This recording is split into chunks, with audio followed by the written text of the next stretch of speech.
Doctor Sukhvinder Kumar ji. बस sir 369 sir. सरदार हरपाल सिंह चीमा वित्त मंत्री डेफर कर दिए, डेफर किया जाता है मंत्री जी आए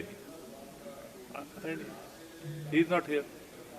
मुलाजम ने पेंशनर्स ने ਜਿਹੜੇ ਸਾਲਾਂ ਤੋਂ ਆਪਣੇ ਡਿਊਜ਼ ਅੜੀਕਦੇ ਆ ਉਹਦੇ ਇੰਪੋਰਟੈਂਟ ਸੀ ਉਹਨਾਂ ਨੂੰ ਜਾਣਾ ਤੁਸੀਂ ਇਕੱਲੇ ਹੀ ਆਰਡਰ ਕੀਤੇ ਸੀ। ਮੈਂ ਅੱਜ ਵੀ 3-4 ਮੰਤਰੀ ਐਬਸੈਂਟ ਆ। ਪਤਾ ਕਰ ਸਰ ਕੀ ਫਾਇਦਾ ਤੁਸੀਂ ਰੋਜ਼ ਕਹਿ ਦਿੰਦੇ ਹੋ ਕਿ ਨੈਕਸਟ ਬੈਠੋ। ਸਰਦਾਰ ਲਾਭ ਸਿੰਘ ਉਗੋਕੇ ਬੈਠੋ। प्रश्न नंबर 438 जी। डॉक्टर बलजीत कौर समाजिक न्याय अधिकारता ते घट गिनती मंत्री। ऑनरेबल स्पीकर साहब, हाँ जी, जिला बरनाला विखे डॉक्टर अंबेडकर भवन बनाने की तजवीज़ सरकार के विचार अधीन है तो इस संबंध में जिला प्रशासन नूं बार-बार जगह का प्रबंध करने लई पत्र लिखे गए हैं। जगह का प्रबंध ना होने करके हाले तक ये कार्रवाई शुरू नहीं की गई। सो वित्त विभाग तो फंड्स प्राप्त होने ते जगह का प्रबंध होने ते डॉक्टर अंबेडकर भवन की उसारी लई काम शुरू किया जाए। Thank you. लाभ सिंह जी। मानयोग स्पीकर साहब, मैं तुहाडे माध्यम के राही पुछना चाहना जी कि लगभग 16 साल हो गए ने जी बरनाला नूं जिला बने हुए। हर एक हैडकुआटर से जिहड़ा अंबेडकर भवन बनया होया, पर 2019 तो लगातार पत्र ही लिखे जा रहे हैं जी। हुण साडे डिस्ट्रिक्ट कोले इहदा है नहीं भी जगह है नहीं। सो ये बड़ा जरूरी है जी कि साडे हैडकुआटर से जिहड़ा अंबेडकर भवन आ स्थापित कराया जाए। कृपा करके मैं तुहाडे माध्यम राही मंत्री सभा नूं पुछना चाहूँगा कि इहनूं समाबद्ध कराया जाए जी। स्ट्रिक्टली ऑर्डर्स करके इहदी उसारी है जिहड़ी जल्द तो जल्द करवाई जाए। Thank you. समाबद्ध करोगे मंत्री जी? ऑनरेबल स्पीकर साहब, मैं मानयोग मैंबर साहब नूं कहांगी कि जेकर वो जगह का प्रबंध कर दिंदे ने तां असीं इमीडिएटली इस नूं स्टार्ट कर लवांगे जी। Thank you. मीर जी कुछ कहना चाहुंदे जी? मैं मंत्री साहब नूं बेनती करदा क्योंकि जिहड़ा मैंबर साहब ने जिहड़ा सवाल पुछया सी दोनों इक्को जिहदे नाल संबंधित आ। पंडोरी साहब भी इत्थे बैठे आ। सर जगह दा असीं क्योंकि डिस्ट्रिक्ट हैडकुआटर ते कहंदे आ मेरा हलका पैंदा गा, जगह का असीं प्रबंध जिहड़ा शहर दे विच कर दांगे। मैंबर मंत्री साहब विश्वास दिवा देण कि सानूं जिहड़ा फंड जिहड़े मुहैया ने करवा देणगे। मंत्री जी हुण तां विश्वास दिवाउणा पऊ जी। जी मंत्री जी। ऑनरेबल स्पीकर साहब, मैं बिल्कुल ये विश्वास दिवानी है कि जगह का प्रबंध होने तो इमीडिएटली बाद असीं इसका कार्य शुरू कर देवांगे। Thank you. Thank you. Sardar Gurpreet Singh ji. Sukhi ji.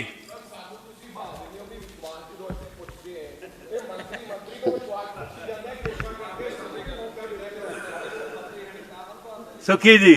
Sir मेरा सवाल जिहड़ा मंत्री जो ये है कि आम तौर पर स्टैचू भी लग जाते हैं डॉक्टर अंबेडकर के भी, शहीद आजम सरदार भगत सिंह के भी, पर जिहड़ा स्टैचू हुंदा वो कई बारी सानू ये देखना पैंदा जिन्होंने किताब हत्थ पढ़ी आई सोच लेंगे डॉक्टर अंबेडकर का आ, जे पग बन्नी असीं सोचते बाबा ये डॉक्टर अपने शहीद आजम सरदार भगत सिंह का आ। सानू कहना पर अपने आप ही मनना पैंदा, पर कभी भी बहुत बार इदा हुंदा कि उस जिहड़ी शख्सियत की किते ना किते बेइज्जती की जाती है। कोई इन्ना क बनाते कोई एडा बड़ा बनाते वह कोई मैं मंत्री साहब यही पूछना चाहना कि कोई सरकार इदा की नीति लिया रही है कि जिन्ना चिर इन्हां तो वो पास नहीं हुंदा जां इन्हां दे मुलाजमां नूं दिखाया नहीं जाता उन्ना चिर वो स्टैचू ना लगे। Thank you. सवाल तुहाडा इंपॉर्टेंट है पर ये वखरा बनता है जी। Thank you. Sir Gurpreet Singh Banawali. Question number 601 speaker sahib. Sardar Harbhajan Singh लोक निर्माण मंत्री। मानयोग स्पीकर साहब, इस सवाल का जवाब हाँ दे विच है। रतिया सरदूलगल सड़क की रिपेयर सरकार के विचार अधीन है। बजट उपबंध और उपलब्धता होने उपरंत इस काम नूं करवाया जाएगा। Thank you. गुरप्रीत जी। तोड़ के जवाब देता, लारा भी मिठा मंत्री जी नहीं तुसी लाया। ये जिहड़ी सड़क है जी साडी, इहदे राही मानसा, बठिंडा, फरीदकोट, ये सारे एरिए की पब्लिक दिल्ली नूं जांदी है। बहुत इंपोर्टेंट सड़क आ। ये सड़क ही नहीं दिस रही कि हैगी है कि नहीं। ਤੇ ਜਿਹੜੇ ਜਾਂਦੇ ਆਗੇ ਉਹ ਬਹੁਤ ਖੱਜਲ ਖੁਆਰੀ ਹੁੰਦੀ ਹੈ। ਮੈਂ ਬੇਨਤੀ ਕਰਦਾ ਕਿ ਇਹਨੂੰ ਸਮਾਂਬੱਧ ਕੀਤਾ ਜਾਵੇ। ਕੀ ਤੁਸੀਂ ਇਸੇ ਸਾਲ ਦੇ ਵਿੱਚ ਇਸ ਦੀ ਰਿਪੇਅਰ ਕਰਾ ਦੋਗੇ? ਬਹੁਤ ਹੀ ਮਹੱਤਵਪੂਰਨ ਸੜਕ ਹੈ ਇਹ ਸਾਡੀ, ਜਿਹੜੀ ਹਰਿਆਣੇ ਦੇ ਨਾਲ ਹਿਸਾਰ ਨੂੰ ਫਤਿਆਬਾਦ ਨੂੰ ਜੋੜਦੀ ਹੈ ਜੀ। ਹਾਂਜੀ ਮਾਨਯੋਗ ਮੰਤਰੀ ਜੀ। ਸਪੀਕਰ ਸਾਹਿਬ, ਸੜਕ ਤਾਂ ਜ਼ਰੂਰ ਟੁੱਟੀ ਆ, ਪਰ ਮੈਂ ਜਵਾਬ ਤੋੜ ਕੇ ਨਹੀਂ ਦਿੱਤਾ।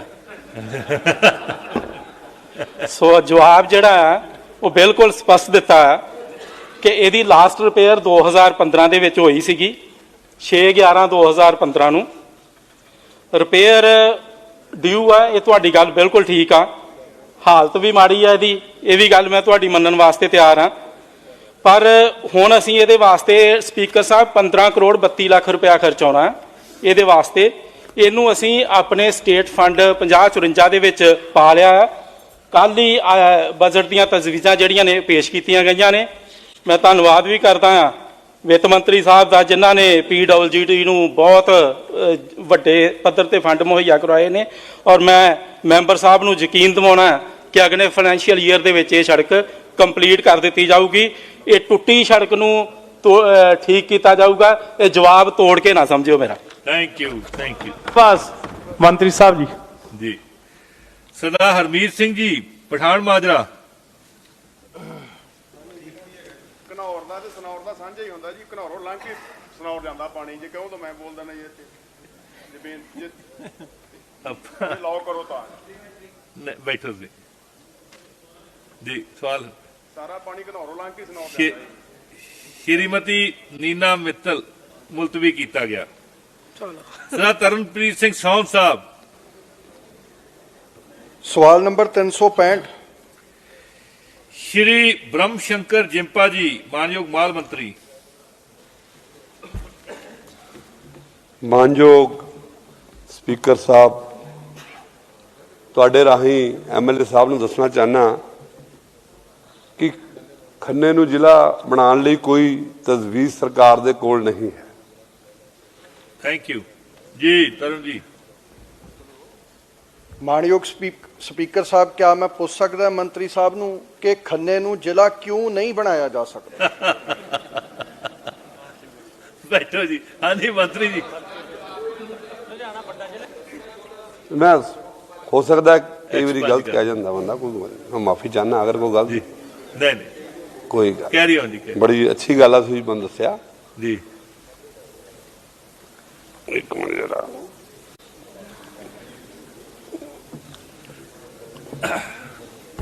ਪੰਜਾਬ ਸਰਕਾਰ ਵੱਲੋਂ ਸਥਾਪਿਤ ਪੁਨਰਗਠਨ ਕਮੇਟੀ ਦੀ ਰਿਪੋਰਟ ਦੇ ਅਨੁਲੱਗ 5 ਦੇ ਮੁਤਾਬਕ ਸਬ ਤਹਿਸੀਲਾਂ ਤੇ ਜ਼ਿਲ੍ਹਿਆਂ ਦੇ ਪੁਨਰਗਠਨ ਲਈ ਸੰਬੰਧਿਤ ਮਾਪਦੰਡ ਦਿੱਤੇ ਗਏ ਹਨ। ਇਸ ਅਨੁਸਾਰ ਜ਼ਿਲ੍ਹਾ ਬਣਾਉਣ ਸਮੇਂ ਉਸ ਦਾ ਖੇਤਰਫਲ ਘੱਟ ਤੋਂ ਘੱਟ 6 ਲੱਖ ਲੋਕਾਂ ਨੂੰ ਮੁਹੱਈਆ ਕੀਤੀਆਂ ਜਾਣ ਵਾਲੀਆਂ ਸੇਵਾਵਾਂ ਅਰਥਾਤ ਕੰਮ ਦੀ ਮਾਤਰਾ, ਆਵਾਜਾਈ ਦਾ ਰੁਝਾਨ, ਸਮਾਜਿਕ, ਉਦਯੋਗਿਕ, ਵਪਾਰਿਕ ਅਤੇ ਆਰਥਿਕ ਸੇਵਾਵਾਂ, ਬੈਂਕ, ਸਕੂਲ, ਕੁਦਰਤੀ ਫੀਚਰ, ਇਨਫਰਾਸਟ੍ਰਕਚਰ ਦੀ ਉਪਲਬਧਤਾ, ਹੈੱਡਕੁਆਰਟਰ ਤੋਂ ਵੱਖ-ਵੱਖ ਹਿੱਸਿਆਂ ਦਾ ਫਾਸਲਾ ਜੋ ਕਿ 50 ਤੋਂ 70 ਕਿਲੋਮੀਟਰ ਹੋਣਾ ਚਾਹੀਦਾ ਹੈ। ਇਤਿਹਾਸਿਕ ਅਤੇ ਧਾਰਮਿਕ ਮਹੱਤਤਾ ਅਤੇ ਲੋਕਾਂ ਦੀ ਇੱਛਾਵਾਂ ਆਦਿ ਦਾ ਹੋਣਾ ਜ਼ਰੂਰੀ ਹੈ। ਇੱਥੇ ਦੱਸਣਯੋਗ ਹੈ ਕਿ ਪਿਛਲੇ 50 ਸਾਲਾਂ ਵਿੱਚ ਇੱਕ ਜ਼ਿਲ੍ਹਾ ਮਲੇਰਕੋਟਲਾ ਹੀ ਹੋਂਦ ਵਿੱਚ ਆਇਆ ਸੀ ਅਤੇ ਸਰਕਾਰ ਪੱਧਰ ਤੇ ਕੋਈ ਹੋਰ ਜ਼ਿਲ੍ਹਾ ਬਣਾਉਣ ਸੰਬੰਧੀ ਹਾਲੇ ਤੱਕ ਕੋਈ ਤਜਵੀਜ਼ ਵਿਚਾਰਾਧੀਨ ਨਹੀਂ ਹੈ। Thank you. ਸੌਂਦ ਸਾਹਿਬ, ਮੈਨੂੰ ਲੱਗਦਾ ਜਵਾਬ ਆ ਗਿਆ, ਕਿਉਂ ਨਹੀਂ ਬਣਾ ਰਿਹਾ ਜੀ? ਮੈਂ ਸਪੀਕਰ ਸਾਹਿਬ ਤੁਹਾਡੇ ਜ਼ਰੀਏ ਮਾਨਯੋਗ ਮੰਤਰੀ ਸਾਹਿਬ ਨੂੰ ਸਵਾਲ ਵੀ ਪੁੱਛਣਾ ਚਾਹੁੰਦਾ ਤੇ ਇੱਕ ਚੀਜ਼ ਦੱਸਣੀ ਵੀ ਚਾਹੁੰਦਾ ਕਿ ਜਿਹੜਾ ਖੰਨਾ ਹੈ ਉਹ ਏਸ਼ੀਆ ਦੀ ਕੰਟੀਨੈਂਟ ਦੀ ਸਭ ਤੋਂ ਵੱਡੀ ਗ੍ਰੇਨ ਮਾਰਕੀਟ ਹੈ ਔਰ ਸਭ ਤੋਂ ਪ੍ਰੋਮੀਨੈਂਟ ਸਿਟੀ ਹੈ ਜਿਹੜੀ GT ਰੋਡ ਦੇ ਉੱਤੇ ਹੈ। ਔਰ ਖੰਨੇ ਨੂੰ 3 ਹਲਕੇ ਹੋਰ ਐਸੇ ਲੱਗਦੇ ਨੇ ਜਿਹੜੇ ਡਾਇਰੈਕਟਲੀ ਕਨੈਕਟਡ ਨੇ। ਖੰਨੇ ਤੋਂ ਛੋਟੇ ਹਲਕੇ ਬਣ ਚੁੱਕੇ ਨੇ। ਕਿਆ ਖੰਨੇ ਨੂੰ ਹਲਕਾ ਬਣਾਉਣ ਲਈ ਆਪਾਂ ਆਉਣ ਵਾਲੇ ਸਮੇਂ 'ਚ ਕੋਈ ਤਜਵੀਜ਼ ਰੱਖ ਸਕਦੇ ਹਾਂ? ਮੇਰਾ ਇਸ ਜ਼ਿਲ੍ਹਾ ਬਣਾਉਣ ਲਈ ਕੋਈ ਤਜਵੀਜ਼ ਰੱਖ ਸਕਦੇ ਹਾਂ? ਮੇਰਾ ਇਹ ਸਵਾਲ ਹੈ ਜੀ। Thank you. Ayali sahib. Speaker sahib, Ludhiana ਜ਼ਿਲ੍ਹਾ ਜਿਹੜਾ ਇਹਦੇ ਵਿੱਚ ਤਕਰੀਬਨ 14 ਵਿਧਾਨ ਸਭਾ ਹਲਕੇ ਪੈਂਦੇ ਆ। 6 ਸ਼ਹਿਰੀ ਨੇ ਤੇ 8 ਪਿੰਡੂ ਨੇ ਤੇ 1000 ਤੇ ਤਕਰੀਬਨ ਕਰੀਬ ਪਿੰਡ ਨੇ ਇੱਥੇ। ਸੋ ਲੁਧਿਆਣੇ ਦੇ ਵਿੱਚ ਉਹੀ ਗੱਲ, ਜਗਰਾਓਂ ਤੇ ਖੰਨਾ ਇਹ ਦੋਨੇ ਹੀ ਜ਼ਿਲ੍ਹੇ ਬਣਾਉਣੇ ਬੜੇ ਜ਼ਰੂਰੀ ਨੇ। ਉੱਥੇ ਟ੍ਰੈਫਿਕ ਦੀ ਬਹੁਤ ਵੱਡੀ ਸਮੱਸਿਆ ਵਾ ਲੋਕਾਂ ਨੂੰ ਬੜੇ ਦੂਰੋਂ ਆਉਣਾ ਜਾਣਾ ਪੈਂਦਾ। ਸਮਰਾਲਾ ਜਿਹੜਾ ਤਹਿਸੀਲ ਸਮਰਾਲਾ, ਤਹਿਸੀਲ ਖੰਨਾ, ਤਹਿਸੀਲ ਪੈਲ, ਇਹ ਸਾਰੇ ਇਹ ਖੰਨੇ ਨਾਲ ਜੋੜੇ ਜਾ ਸਕਦੇ ਆ। ਉਨੀ ਆਬਾਦੀ ਪੂਰੀ ਬਣਦੀ ਆ। ਸਾਰੀਆਂ ਕੰਡੀਸ਼ਨਾਂ ਫੁੱਲਫਿਲ ਖੰਨਾ ਵੀ ਕਰਦਾ ਤੇ ਜਗਰਾਉਂ ਵੀ ਕਰਦਾ ਵਾ। ਸੋ ਜੇ ਇਹਦੇ ਬਾਰੇ ਕੋਈ ਸਰਕਾਰ ਵਿਚਾਰ ਆਉਣ ਵਾਲੇ ਸਮੇਂ 'ਚ ਕਰਕੇ ਇਹ ਦੋਨੇ ਜ਼ਿਲ੍ਹੇ ਜਿਹੜੇ ਲੁਧਿਆਣੇ ਦੇ ਵਿੱਚੋਂ ਬਣਾ ਸਕਦੀ ਹੈ, ਜਿਹਦਾ ਬਹੁਤ ਵੱਡਾ ਫਾਇਦਾ ਲੁਧਿਆਣੇ ਦੀ ਟ੍ਰੈਫਿਕ ਦੀ ਸਮੱਸਿਆ ਜਿਹੜੀ, ਉਹਦੇ ਲਈ ਲੋਕਾਂ ਦੀ ਖੱਜਲ ਖੁਆਰੀ ਜਿਹੜੀ ਲੁਧਿਆਣੇ ਉਹਨਾਂ ਨੂੰ ਕੰਮਾਂ ਲਈ ਆਉਣਾ ਪੈਂਦਾ, ਤਾਂ ਬਹੁਤ ਵੱਡਾ ਇਹਦਾ ਲਾਭ ਮਿਲ ਸਕਦਾ ਲੁਧਿਆਣੇ ਦੇ ਲੋਕਾਂ ਨੂੰ। ਸੋ ਇਹ ਤੇ ਮੰਤਰੀ ਦੱਸਣ ਵੀ ਕੀ ਇਸ ਬਾਰੇ ਕੋਈ ਵਿਚਾਰ ਆਉਣ ਵਾਲੇ ਸਮੇਂ 'ਚ ਕੀਤਾ ਜਾ ਸਕਦਾ। ਧੰਨਵਾਦ ਮੰਤਰੀ ਜੀ।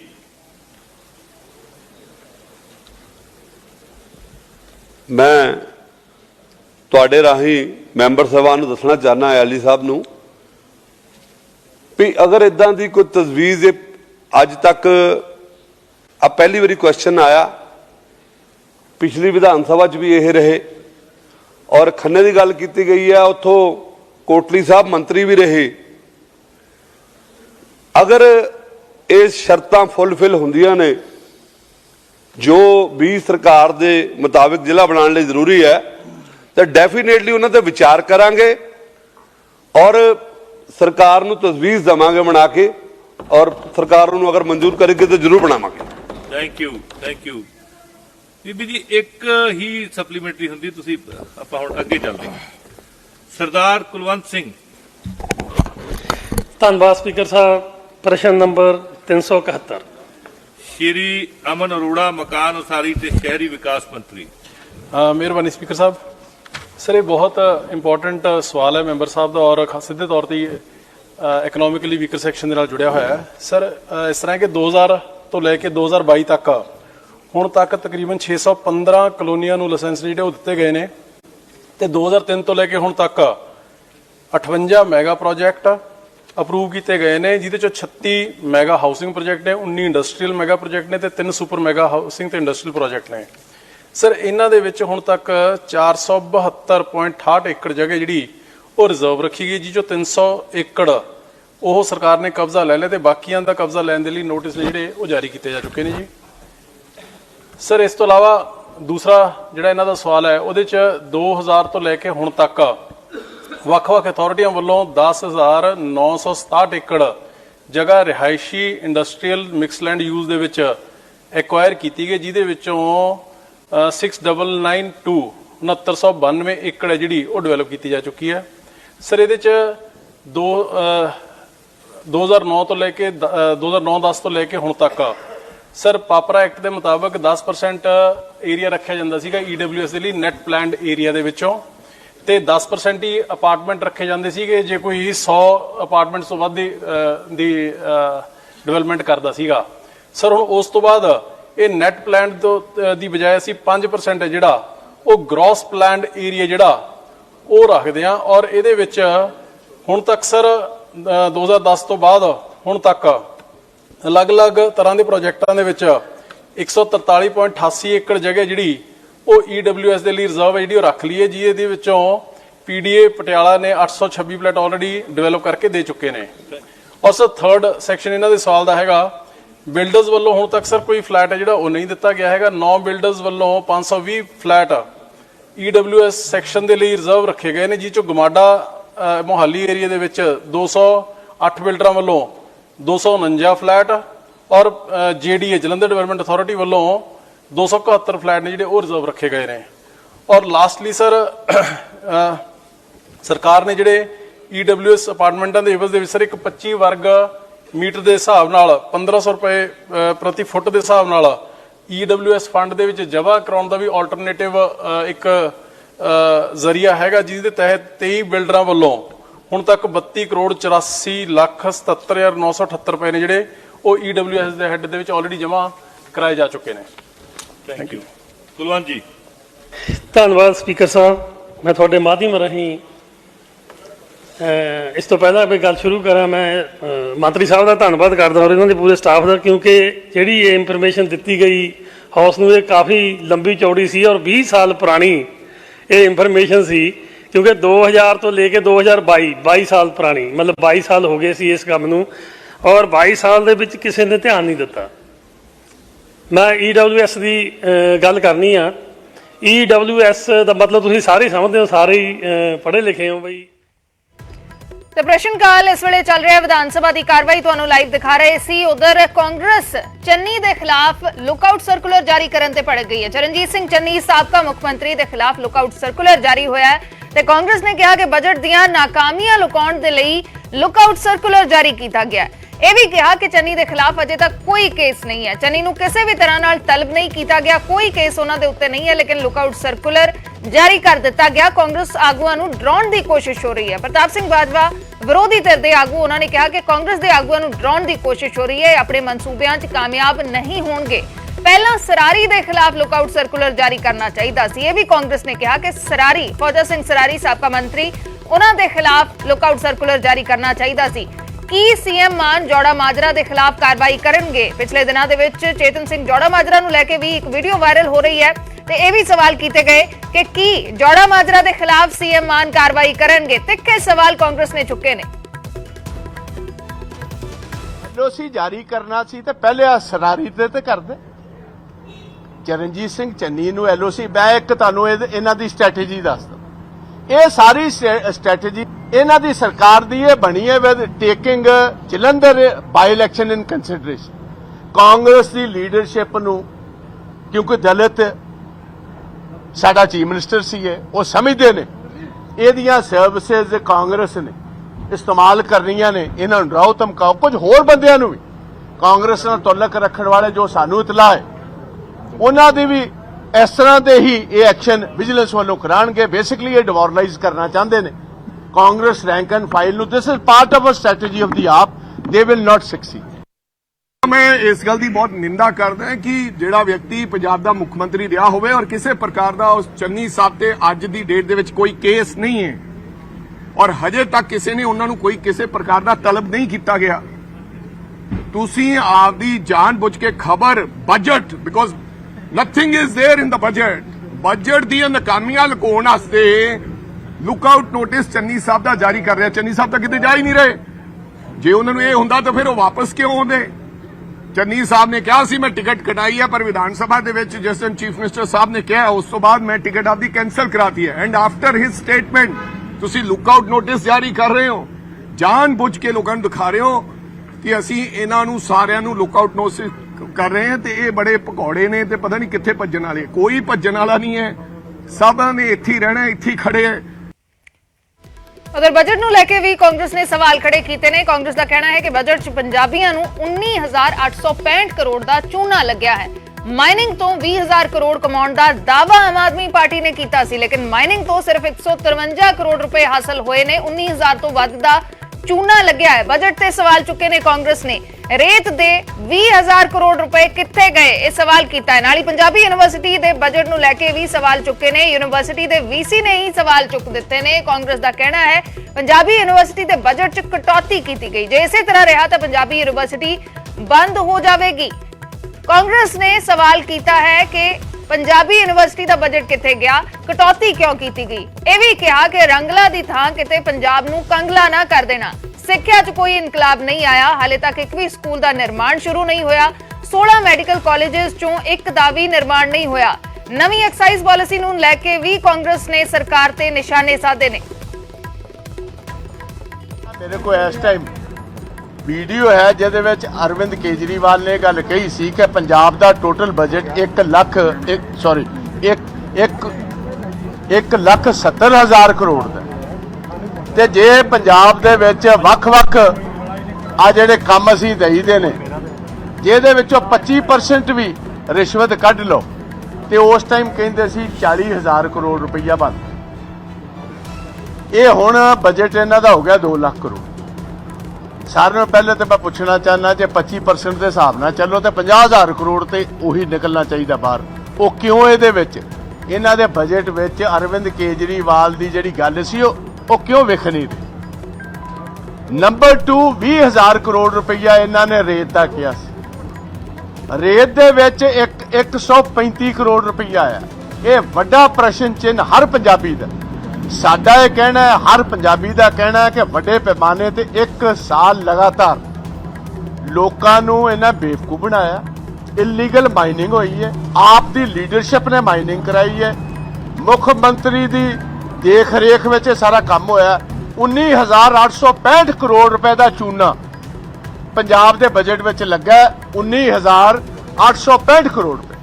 ਸੋ ਸਿੱਧੇ ਤੌਰ ਇਹ ਇਨਵੈਸਟੀਗੇਸ਼ਨ ਦੀ ਅਸੀਂ ਜਿਹੜੀ ਗਵਰਨਰ ਸਾਹਿਬ ਕੋ ਮੰਗ ਕੀਤੀ ਸੀ, it is a very serious issue, ਕਿਉਂਕਿ ਇਹ ਗੱਲ ਇਹਨਾਂ ਨੇ ਖੁਦ ਐਂਡ ਇਹ ਅਰਵਿੰਦ ਕੇਜਰੀਵਾਲ ਦੀ ਗਾਰੰਟੀ ਸੀ। ਪਿਛਲੇ ਸਾਲ ਇਹਨਾਂ ਦੀ ਗਵਰਨਮੈਂਟ ਨੇ 200 ਕਰੋੜ ਰੁਪਇਆ ਗ੍ਰਾਂਟ ਦਿੱਤੀ ਸੀ ਕੱਲੀ ਪੰਜਾਬੀ ਯੂਨੀਵਰਸਿਟੀ ਦੀ ਗੱਲ ਕਰ।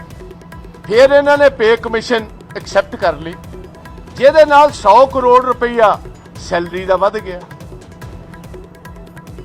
ਇਸ ਸਾਲ ਇਹਨਾਂ ਨੇ 200 ਕਰੋੜ ਗ੍ਰਾਂਟ ਦੀ ਜਗ੍ਹਾ ਕੱਟ ਕਰਕੇ 164 ਕਰ ਦਿੱਤੀ।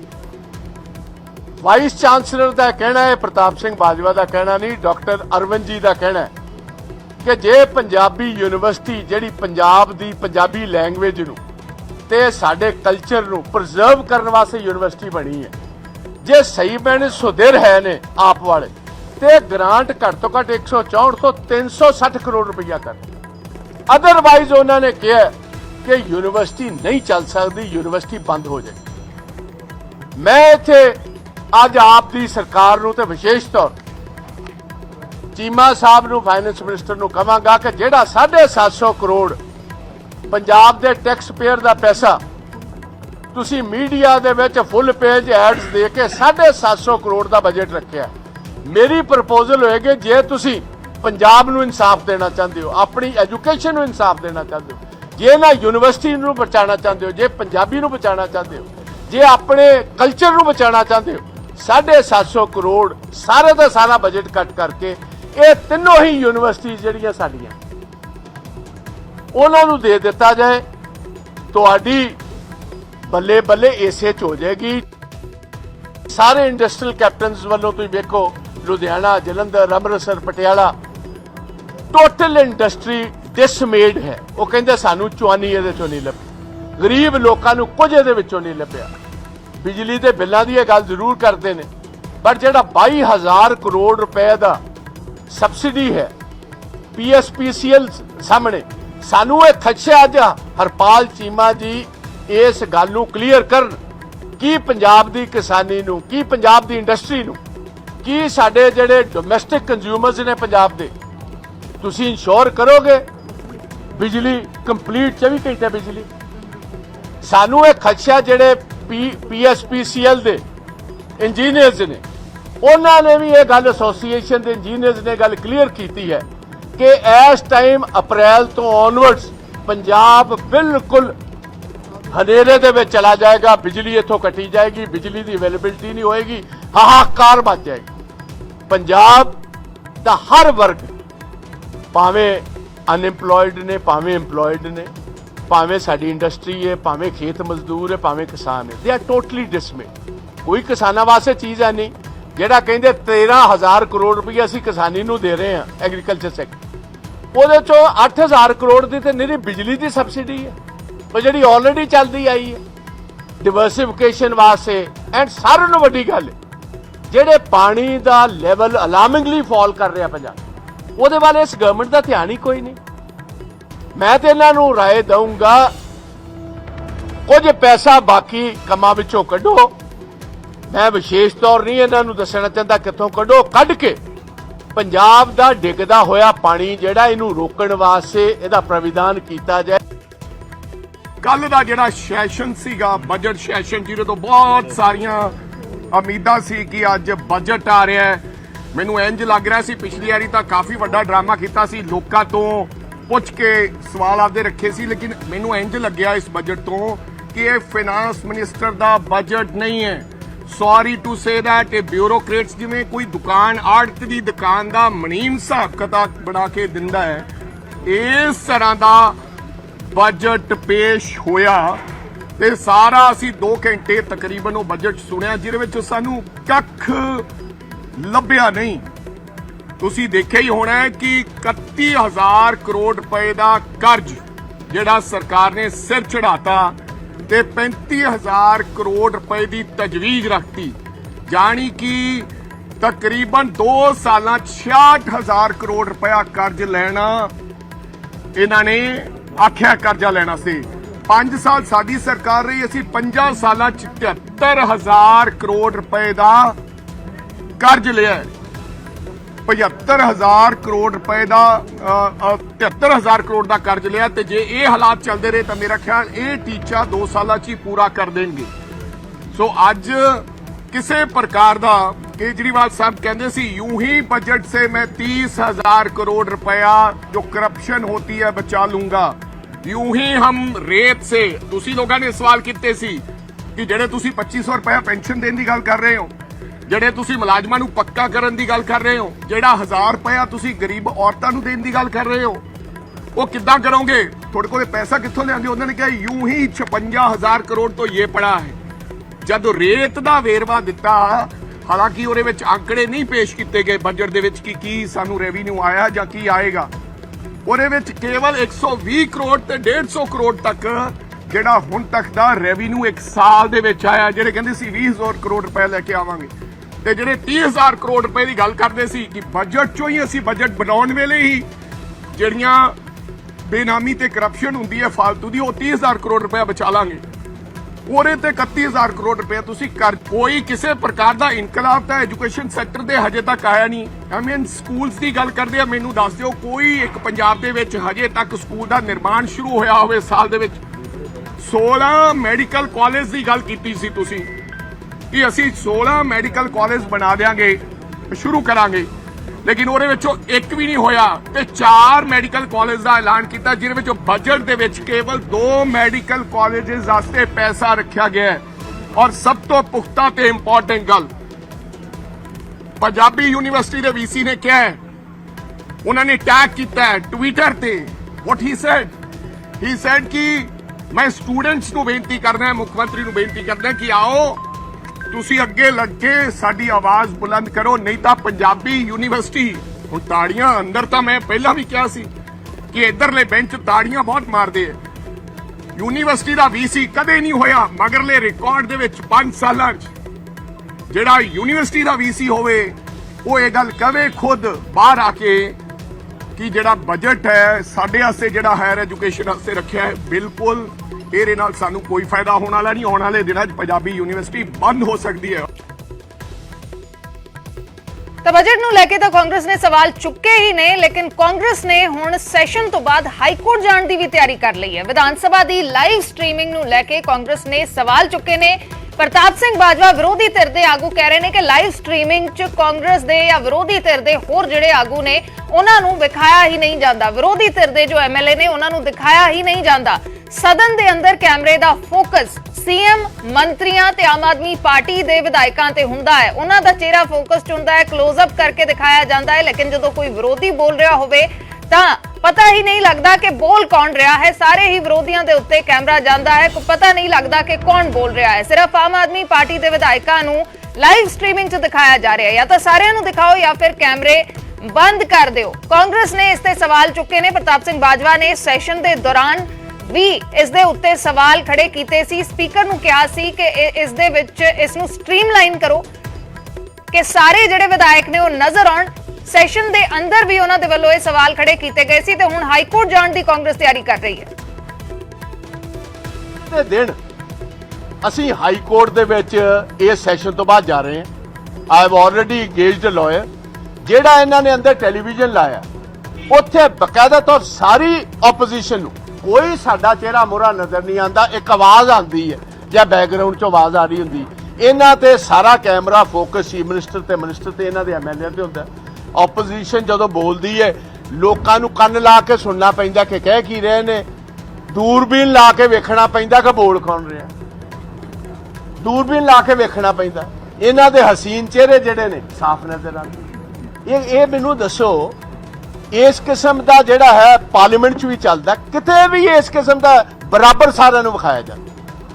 ਉਹਦਾ ਮਤਲਬ ਹੈ ਕਿ ਪਾਰਟੀ ਪਹਿਲੇ ਹੱਥੋਂ ਹੀ ਹਥਿਆਰ ਸੁੱਟ ਬੈਠੀ ਹੈ। ਪਾਰਟੀ ਸਾਡੀ ਹਾਈ ਕੋਰਟ ਦੇ ਵਿੱਚ ਚੈਲੰਜ ਕਰਨ ਨੂੰ ਜਾ ਰਹੀ ਹੈ ਕਿ ਜਾਂ ਤੇ ਫਿਰ ਸਾਰਿਆਂ ਨੂੰ ਵਿਖਾਇਆ ਜਾਏ ਕੈਮਰਾ, ਨਹੀਂ ਤੇ ਕੈਮਰਾ ਬੰਦ ਕਰੋ। ਤਾਂ ਵਿਧਾਨ ਸਭਾ ਦੀ ਕਾਰਵਾਈ ਇਸ ਵੇਲੇ ਜਾਰੀ ਹੈ। ਤਸਵੀਰਾਂ ਵਿਧਾਨ ਸਭਾ ਤੋਂ ਲਾਈਵ ਵਿਖਾਉਂਦੇ ਆ। ਪ੍ਰਸ਼ਨ ਕਾਲ ਇਸ ਤੋਂ ਪਹਿਲਾਂ ਚੱਲ ਰਿਹਾ ਸੀ। ਕਾਂਗਰਸ ਸਵਾਲ ਚੁੱਕ ਰਹੀ ਹੈ। ਅੱਜ ਬਜਟ ਤੇ ਚਰਚਾ ਹੋਣੀ ਹੈ, ਬਜਟ ਤੇ ਡਿਸਕਸ਼ਨ ਹੋਣੀ ਹੈ। ਵਿਧਾਨ ਸਭਾ ਦੀ ਕਾਰਵਾਈ ਇਸ ਵੇਲੇ ਜਾਰੀ ਹੈ। ਐਕਸਰਸਾਈਜ਼ ਜਿਹੜੀ ਹੈਗੀ ਆ ਇਹ ਆਮ ਆਦਮੀ ਪਾਰਟੀ ਗਵਰਨਮੈਂਟ ਨੇ ਕੀਤੀ ਆ। ਪਿਛਲੇ 30 ਸਾਲ ਤੋਂ ਜਿਹੜੇ ਇਹ ਵਾਲੀਆਂ ਸੰਸਥਾ ਸੀਗੀਆਂ ਪੀਐਸਸੀ ਤੇ ਮਿੰਨੀ ਪੀਐਸਸੀ, ਇਹ ਨੈਗਲੈਕਟਡ ਸੀਗੀਆਂ।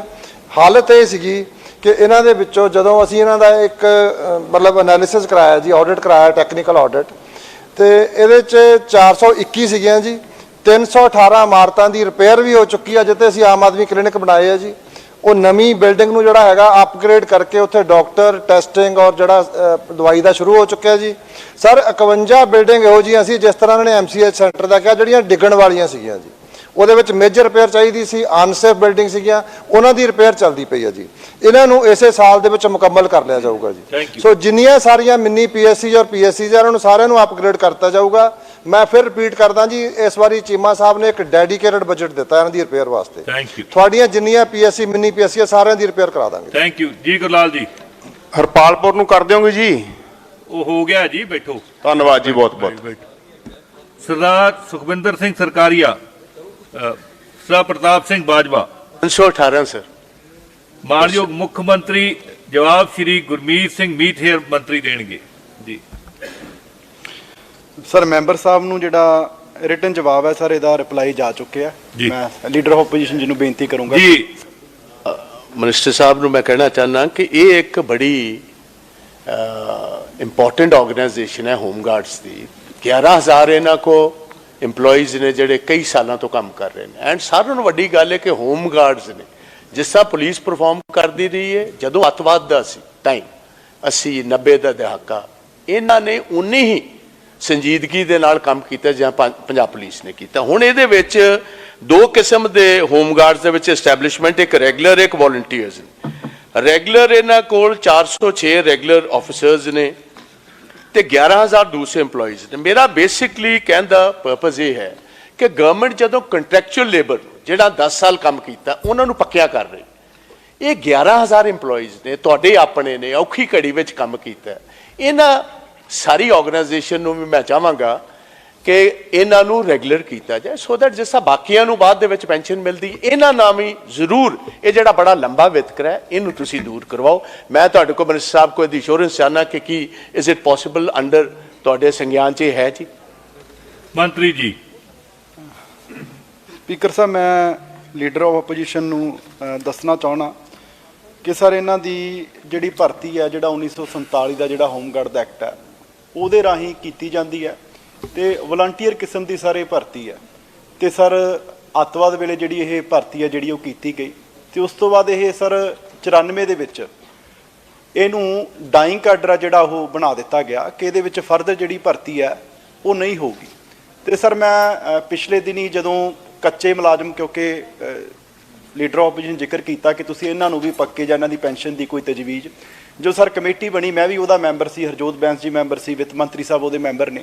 ਸਰ ਉਦੋਂ ਅਸੀਂ ਸਾਰੇ ਡਿਪਾਰਟਮੈਂਟਸ ਤੋਂ ਜਿਹੜੀ ਲਿਸਟ ਹੈ ਉਹ ਮੰਗੀ ਕਿ ਕਿਹੜਿਆਂ ਨੂੰ ਅਸੀਂ ਕਾਨੂੰਨਨ, ਕਿਉਂਕਿ ਸਰ ਕਿਉਂਕਿ ਕੱਲ ਨੂੰ ਕੋਰਟ ਦੇ ਵਿੱਚ ਜਾ ਕੇ ਸਟੇ ਹੋ ਜਾਂਦੇ ਆ, ਬੜੀਆਂ ਮੁਸ਼ਕਲਾਂ ਆਉਂਦੀਆਂ ਕਿ ਕਾਨੂੰਨਨ ਕਿਹੜਿਆਂ ਨੂੰ ਅਸੀਂ ਪੱਕੇ ਕਰ ਸਕਦੇ ਆ। ਉਹ ਸਰ ਅਸੀਂ ਹੋਮਗਾਰਡ ਦੀ ਲਿਸਟ ਵੀ ਮੰਗਵਾਈ ਸੀ ਕਿਉਂਕਿ ਸਰ ਜਿਹੜੀ ਓਮਾ ਦੇਵੀ ਦੀ ਜੱਜਮੈਂਟ ਹੈ ਉਹਦੇ ਵਿੱਚ ਇਹ ਹੈ ਕਿ ਜਿਹੜੀ ਭਰਤੀ ਸੈਂਕਸ਼ਨਡ ਪੋਸਟ ਦੇ ਅਗੇਂਸਟ ਹੋਈ ਹੁੰਦੀ ਹੈ ਤੇ ਔਨ ਮੈਰਿਟ ਬੇਸਿਸ ਹੋਈ ਹੁੰਦੀ ਹੈ, ਤੁਸੀਂ ਉਹਨਾਂ ਨੂੰ ਜਿਹੜਾ ਤੁਸੀਂ ਜਿਹੜੀ ਪੱਕੇ ਆ ਤੁਸੀਂ ਉਹ ਕਰ ਸਕਦੇ ਹੋ। ਤੇ ਸਰ ਉਦੋਂ ਪਰਸਨਲ ਜਿਹੜਾ ਡਿਪਾਰਟਮੈਂਟ ਹੈ ਉਹਨਾਂ ਨੇ ਵੀ ਕਿਹਾ ਕਿ ਤੁਸੀਂ ਇਹਨਾਂ ਨੂੰ ਜਿਹੜਾ ਪੱਕੇ ਨਹੀਂ ਕੀਤਾ ਜਾ ਸਕਦਾ। ਮੋਰ ਓਵਰ ਸਰ 2015 ਦੀ ਇੱਕ ਜੱਜਮੈਂਟ ਹੈ ਸੁਪਰੀਮ ਕੋਰਟ ਦੀ, ਉੱਥੋਂ ਵੀ ਸਰ ਕੋਰਟ ਨੇ ਫੈਸਲਾ ਕੀਤਾ ਹੋਇਆ ਕਿ ਇਹਨਾਂ ਨੂੰ ਨਾ ਪੈਨਸ਼ਨ ਲੱਗ ਸਕਦੀ ਹੈ ਨਾ ਪੱਕੇ ਕੀਤਾ ਜਾ ਸਕਦਾ। ਤੇ ਸਰ ਕੋਰਟ ਨੇ ਫੈਸਲਾ ਕੀਤਾ ਸੀ ਕਿ ਘੱਟੋ ਘੱਟ ਜਿਹੜੀ ਇੱਕ ਬੇਸਿਕ ਇੱਕ ਕਾਂਸਟੇਬਲ ਦੀ ਜਿੰਨੀ ਸੈਲਰੀ ਹੈ ਉਨੀ ਸੈਲਰੀ ਜਿਹੜੀ ਇਹਨਾਂ ਨੂੰ ਦਿੱਤੀ ਜਾਵੇ। ਪਹਿਲਾਂ ਸਰ ਇਹਨਾਂ ਨੂੰ ਸੈਲਰੀ 450 ਰੁਪਇਆ ਪ੍ਰਤੀ ਮਹੀਨਾ ਪ੍ਰਤੀ ਦਿਨ ਦੇ ਹਿਸਾਬ ਨਾਲ ਮਿਲਦੀ ਸੀ ਤੇ ਉਸ ਤੋਂ ਬਾਅਦ ਤਕਰੀਬਨ 945 ਰੁਪਏ ਪ੍ਰਤੀ ਦਿਨ ਦੇ ਹਿਸਾਬ ਨਾਲ ਜਿਹੜੀ ਸਰ ਉਹ ਸੈਲਰੀ ਜਿਹੜੀ ਆ ਉਹ ਮਿਲ ਰਹੀ ਹੈ। Thank you. ਬਾਜਵਾ ਸਾਹਿਬ। ਚਲੋ ਗੁਰਲਾਲ ਜੀ, ਸਵਾਲ ਬਾਜਵਾ ਜੀ ਦਾ ਸੀ ਜੀ। ਨਹੀਂ, ਮੈਂ ਇਹਦੇ ਵਿੱਚ ਹੀ ਮੈਂਸ਼ਨ ਕਰਨ ਲੱਗਾ। ਨਹੀਂ ਉਹ ਬੈਠੋ, ਤੁਹਾਨੂੰ ਮੈਂ ਦੱਸਦਾ ਜਿਹਦਾ ਸਵਾਲ ਹੁੰਦਾ ਸਪਲੀਮੈਂਟਰੀ 2 ਉਹਨਾਂ ਨੇ ਲੈਣੀ ਹੁੰਦੀ ਪਹਿਲਾਂ। ਬੈਠੋ ਪਲੀਜ਼ ਬੈਠੋ। ਸਰ ਇਹਦੇ ਵਿੱਚ ਮਿਨਿਸਟਰ ਸਾਹਿਬ ਨੇ ਜਿਹੜਾ ਦਿੱਤਾ ਆਪਣਾ ਰਿਪਲਾਈ ਦਿੱਤਾ, ਇਹਦਾ ਅਸੀਂ ਵੀ ਲੀਗਲੀ ਸਟੱਡੀ ਕਰਵਾ ਲੈਂਦੇ ਆ, ਕਿਉਂਕਿ ਜੇ ਕੰਟਰੈਕਚੁਅਲ ਲੇਬਰ ਨੂੰ ਅਸੀਂ ਪੱਕਿਆਂ ਕਰ ਸਕਦੇ ਆ ਤਾਂ ਮੇਰਾ ਖਿਆਲ ਇਹਦੇ ਵਿੱਚ ਬਹੁਤ ਸਾਰੇ ਇਹੋ ਜਿਹੇ ਮੁਲਾਜ਼ਮ ਹੈ ਨੇ ਜਿਹੜਾ ਉਹ ਕ੍ਰਾਈਟੇਰੀਆ ਪੂਰਾ ਕਰਦੇ ਹੋਣਗੇ। ਜੇ ਸੁਪਰੀਮ ਕੋਰਟ ਦੀ ਕੋਈ ਰੂਲਿੰਗ ਹੈ ਉਹਦੇ ਬਾਰੇ ਮੈਨੂੰ ਕੋਈ ਜਾਣਕਾਰੀ ਹੈ ਨਹੀਂ, ਬਟ ਇਹ ਇਸ ਤੋਂ ਬਾਅਦ ਇਹਨਾਂ ਨਾਲ ਕਿਸੇ ਟਾਈਮ ਵਿਚਾਰ ਵੀ ਕਰਨਾ, ਕਿਉਂਕਿ ਸਾਂਝਾ ਸਾਰਿਆਂ ਦਾ ਕੰਮ। ਇਹਦੇ ਵਿੱਚ ਮੈਂ ਇੱਕ ਜ਼ਰੂਰ ਚਾਹਾਂਗਾ, ਜਿੱਥੇ ਤੁਸੀਂ ਬਾਕੀ EMPLOYEES ਨੂੰ DA ਦਿੱਤਾ, ਇਹਨਾਂ ਨੂੰ ਐਤਕੀ DA ਵੀ ਇਹਨਾਂ EMPLOYEES ਨੂੰ ਜਿਹੜੇ ਹੋਮ ਗਾਰਡਸ ਦੇ ਨੇ ਇਹਨਾਂ ਨੂੰ ਡਿਕਲੇਅਰ ਨਹੀਂ ਕੀਤਾ, ਕਾਈਂਡਲੀ ਇਹ ਜ਼ਰੂਰ ਕਰਵਾ ਦਿਓ। ਕੀ ਤੁਸੀਂ ਇਹਨਾਂ ਨੂੰ DA ਦੇਣ ਦੀ ਕੋਈ ਤਜਵੀਜ਼ ਰੱਖਦੇ ਹੋ? ਸਰ ਮੇਰੇ ਕਿਉਂਕਿ ਇਹ ਮੇਰੇ ਡਿਪਾਰਟਮੈਂਟ ਦਾ ਨਹੀਂ, ਮੈਨੂੰ ਜਿੰਨਾ ਕੁ ਕਿਉਂਕਿ ਕਮੇਟੀ ਕਰਕੇ ਪਤਾ ਸੀ। ਬਾਕੀ ਇਹ 2015 ਦਾ ਸੁਪਰੀਮ ਕੋਰਟ ਦਾ ਸਰ ਜਿਹੜੀ ਰੂਲਿੰਗ ਆਈ ਹੋਈ ਹੈ ਉਹਦੀ ਕਾਪੀ ਵੀ ਮੈਂ ਲੀਡਰ ਆਫ ਆਪੋਜੀਸ਼ਨ ਨੂੰ ਭੇਜ ਦੂੰਗਾ, ਤੇ ਬਾਕੀ ਕੋਈ ਤਜਵੀਜ਼ ਹੋਮ ਡਿਪਾਰਟਮੈਂਟ ਵੱਲੋਂ ਫਾਈਨੈਂਸ ਡਿਪਾਰਟਮੈਂਟ ਕੋਲੇ ਬਣ ਕੇ ਆਉਂਦੀ ਹੈ ਕੋਈ DA ਬਾਰੇ ਜਾਂ ਕੋਈ ਪੱਤਾ ਵਧਾਉਣ ਬਾਰੇ, ਤੇ ਸਰ ਉਹਦੇ ਬਾਰੇ ਜ਼ਰੂਰ ਜਿਹੜਾ ਵਿਚਾਰ ਆ ਉਹ ਕਰ ਲਿਆ ਜਾਊਗਾ। Thank you. ਗੁਰਲਾਲ ਜੀ ਸੈਪਲੀਮੈਂਟ ਇੱਕ ਸੈਕਿੰਡ ਦਾ ਹੀ ਹੈ ਜੀ, ਬਸ ਬਾਹਲਾ ਨਹੀਂ। ਬਾਜਵਾ ਸਾਹਿਬ ਗੁਰਲਾਲ ਜੀ ਹੁਣ ਤੁਸੀਂ ਬੈਠੋ। 562 ਸਪੀਕਰ ਸਾਹਿਬ ਜਵਾਬ ਆਇਆ ਹੋਇਆ ਜੀ, ਉਹਦੇ ਜਵਾਬ ਆਇਆ ਹੋਇਆ ਇਹਨਾਂ ਦਾ। ਸਪੀਕਰ ਸਾਹਿਬ ਗੱਲ ਇਹ ਆ ਕਿ ਮੂੰਗ ਦੀ ਫਸਲ ਦਾ ਇਸ ਸੀਜ਼ਨ ਵਿੱਚ 65,000 ਮੈਟ੍ਰਿਕ ਟਨ ਯਾਨੀ ਕਿ 6.5 ਲੱਖ ਕੁਇੰਟਲ ਮੂੰਗੀ ਦੀ ਫਸਲ ਮੰਡੀਆਂ ਵਿੱਚ ਆਈ, ਜਗਰਾਉਂ, ਮਾਨਸਾ ਐਟਸੈਟਰਾ ਜੀ। ਸਰਕਾਰ ਨੇ ਜਿਹੜੀ ਖਰੀਦੀ ਹੈ ਨਾ ਸਪੀਕਰ ਸਾਹਿਬ, ਉਹ ਸਿਰਫ ਖਰੀਦੀ ਆ 5575 ਮੈਟ੍ਰਿਕ ਟਨ ਯਾਨੀ ਕਿ ਅਪਰੋਕਸੀਮੇਟਲੀ 55,000 ਕੁਇੰਟਲ। 10% MSP ਤੇ ਖਰੀਦੀ ਗਈ ਸਪੀਕਰ ਸਾਹਿਬ, 7275 ਰੁਪਏ ਕੁਇੰਟਲ। 90% ਡਿਸਟ੍ਰੈਸ ਸੇਲ ਆ। ਅਗਰ 7275 ਨੂੰ ਤੁਸੀਂ 6.5 ਲੱਖ ਕੁਇੰਟਲ ਨਾਲ ਮਲਟੀਪਲਾਈ ਕਰੋਗੇ 430 ਕਰੋੜ ਰੁਪਈਆ ਚਾਹੀਦਾ ਸੀ ਸਪੀਕਰ ਸਾਹਿਬ, ਪਰ ਗਵਰਨਮੈਂਟ ਆਪਣੇ ਜਵਾਬ ਚ ਬੰਦਿਆ ਇਹਨਾਂ ਨੇ। ਬਾਕੀ ਰਹਿੰਦੇ ਪ੍ਰਸ਼ਨ ਪੰਜਾਬ ਵਿਧਾਨ ਸਭਾ ਦੀ ਕਾਰਜਵਿਧੀ ਅਤੇ ਕਾਰਜ ਸੰਚਾਲਨ ਨਿਯਮਾਵਲੀ ਦੇ ਨਿਯਮ 38 ਅਧੀਨ ਉੱਤਰ ਦਿੱਤੇ ਸਮਝੇ ਗਏ ਜਾਣ। ਹੁਣ ਅਸੀਂ ਏਜੰਡੇ ਦੀ ਅਗਲੀ ਆਈਟਮ ਲਵਾਂਗੇ 0 ਆਵਰ ਜੀ। ਅਯਾਲੀ ਸਾਹਿਬ। ਸਪੀਕਰ ਸਾਹਿਬ, ਮੈਂ ਤੁਹਾਡੇ ਰਾਹੀਂ ਸਰਕਾਰ ਦੇ ਧਿਆਨ 'ਚ ਲਿਆਉਣਾ ਚਾਹੁੰਦਾ, ਇੰਡੀਅਨ ਨੇਵੀ ਦੇ ਲੈਫਟੀਨੈਂਟ ਸ਼ਹੀਦ ਸਰਬਜੀਤ ਸਿੰਘ ਸਿੱਧੂ ਜਿਹੜੇ 1987 ਦੇ ਆਪਰੇਸ਼ਨ ਪਵਨ ਦੇ ਵਿੱਚ ਸ੍ਰੀਲੰਕਾ ਵਿੱਚ ਸ਼ਹੀਦ ਹੋਏ ਸੀਗੇ, ਉਹਨਾਂ ਦੇ ਪੋਤਰੇ ਦੀ ਸਰਕਾਰ ਨੇ ਮੰਗ ਕੀਤੀ ਨੌਕਰੀ ਦੀ, ਬੜਾ ਖੱਜਲ ਖੁਆਰ ਹੋਣਾ ਪਿਆ। ਹਾਈ ਕੋਰਟ ਗਏ, ਹਾਈ ਕੋਰਟ ਨੇ 28/22 ਨੂੰ ਡਾਇਰੈਕਸ਼ਨ ਦਿੱਤੀ ਹਾਈ ਪਾਵਰ ਕਮੇਟੀ ਜਿਸ ਦੇ ਚੇਅਰਮੈਨ ਚੀਫ ਸੈਕਟਰੀ ਨੇ ਕਿ ਉਹਨਾਂ ਦੇ ਪਰਿਵਾਰ ਦੇ ਵਿੱਚ ਪੋਤਰੇ ਨੂੰ ਨੌਕਰੀ ਦਿੱਤੀ ਜਾਵੇ।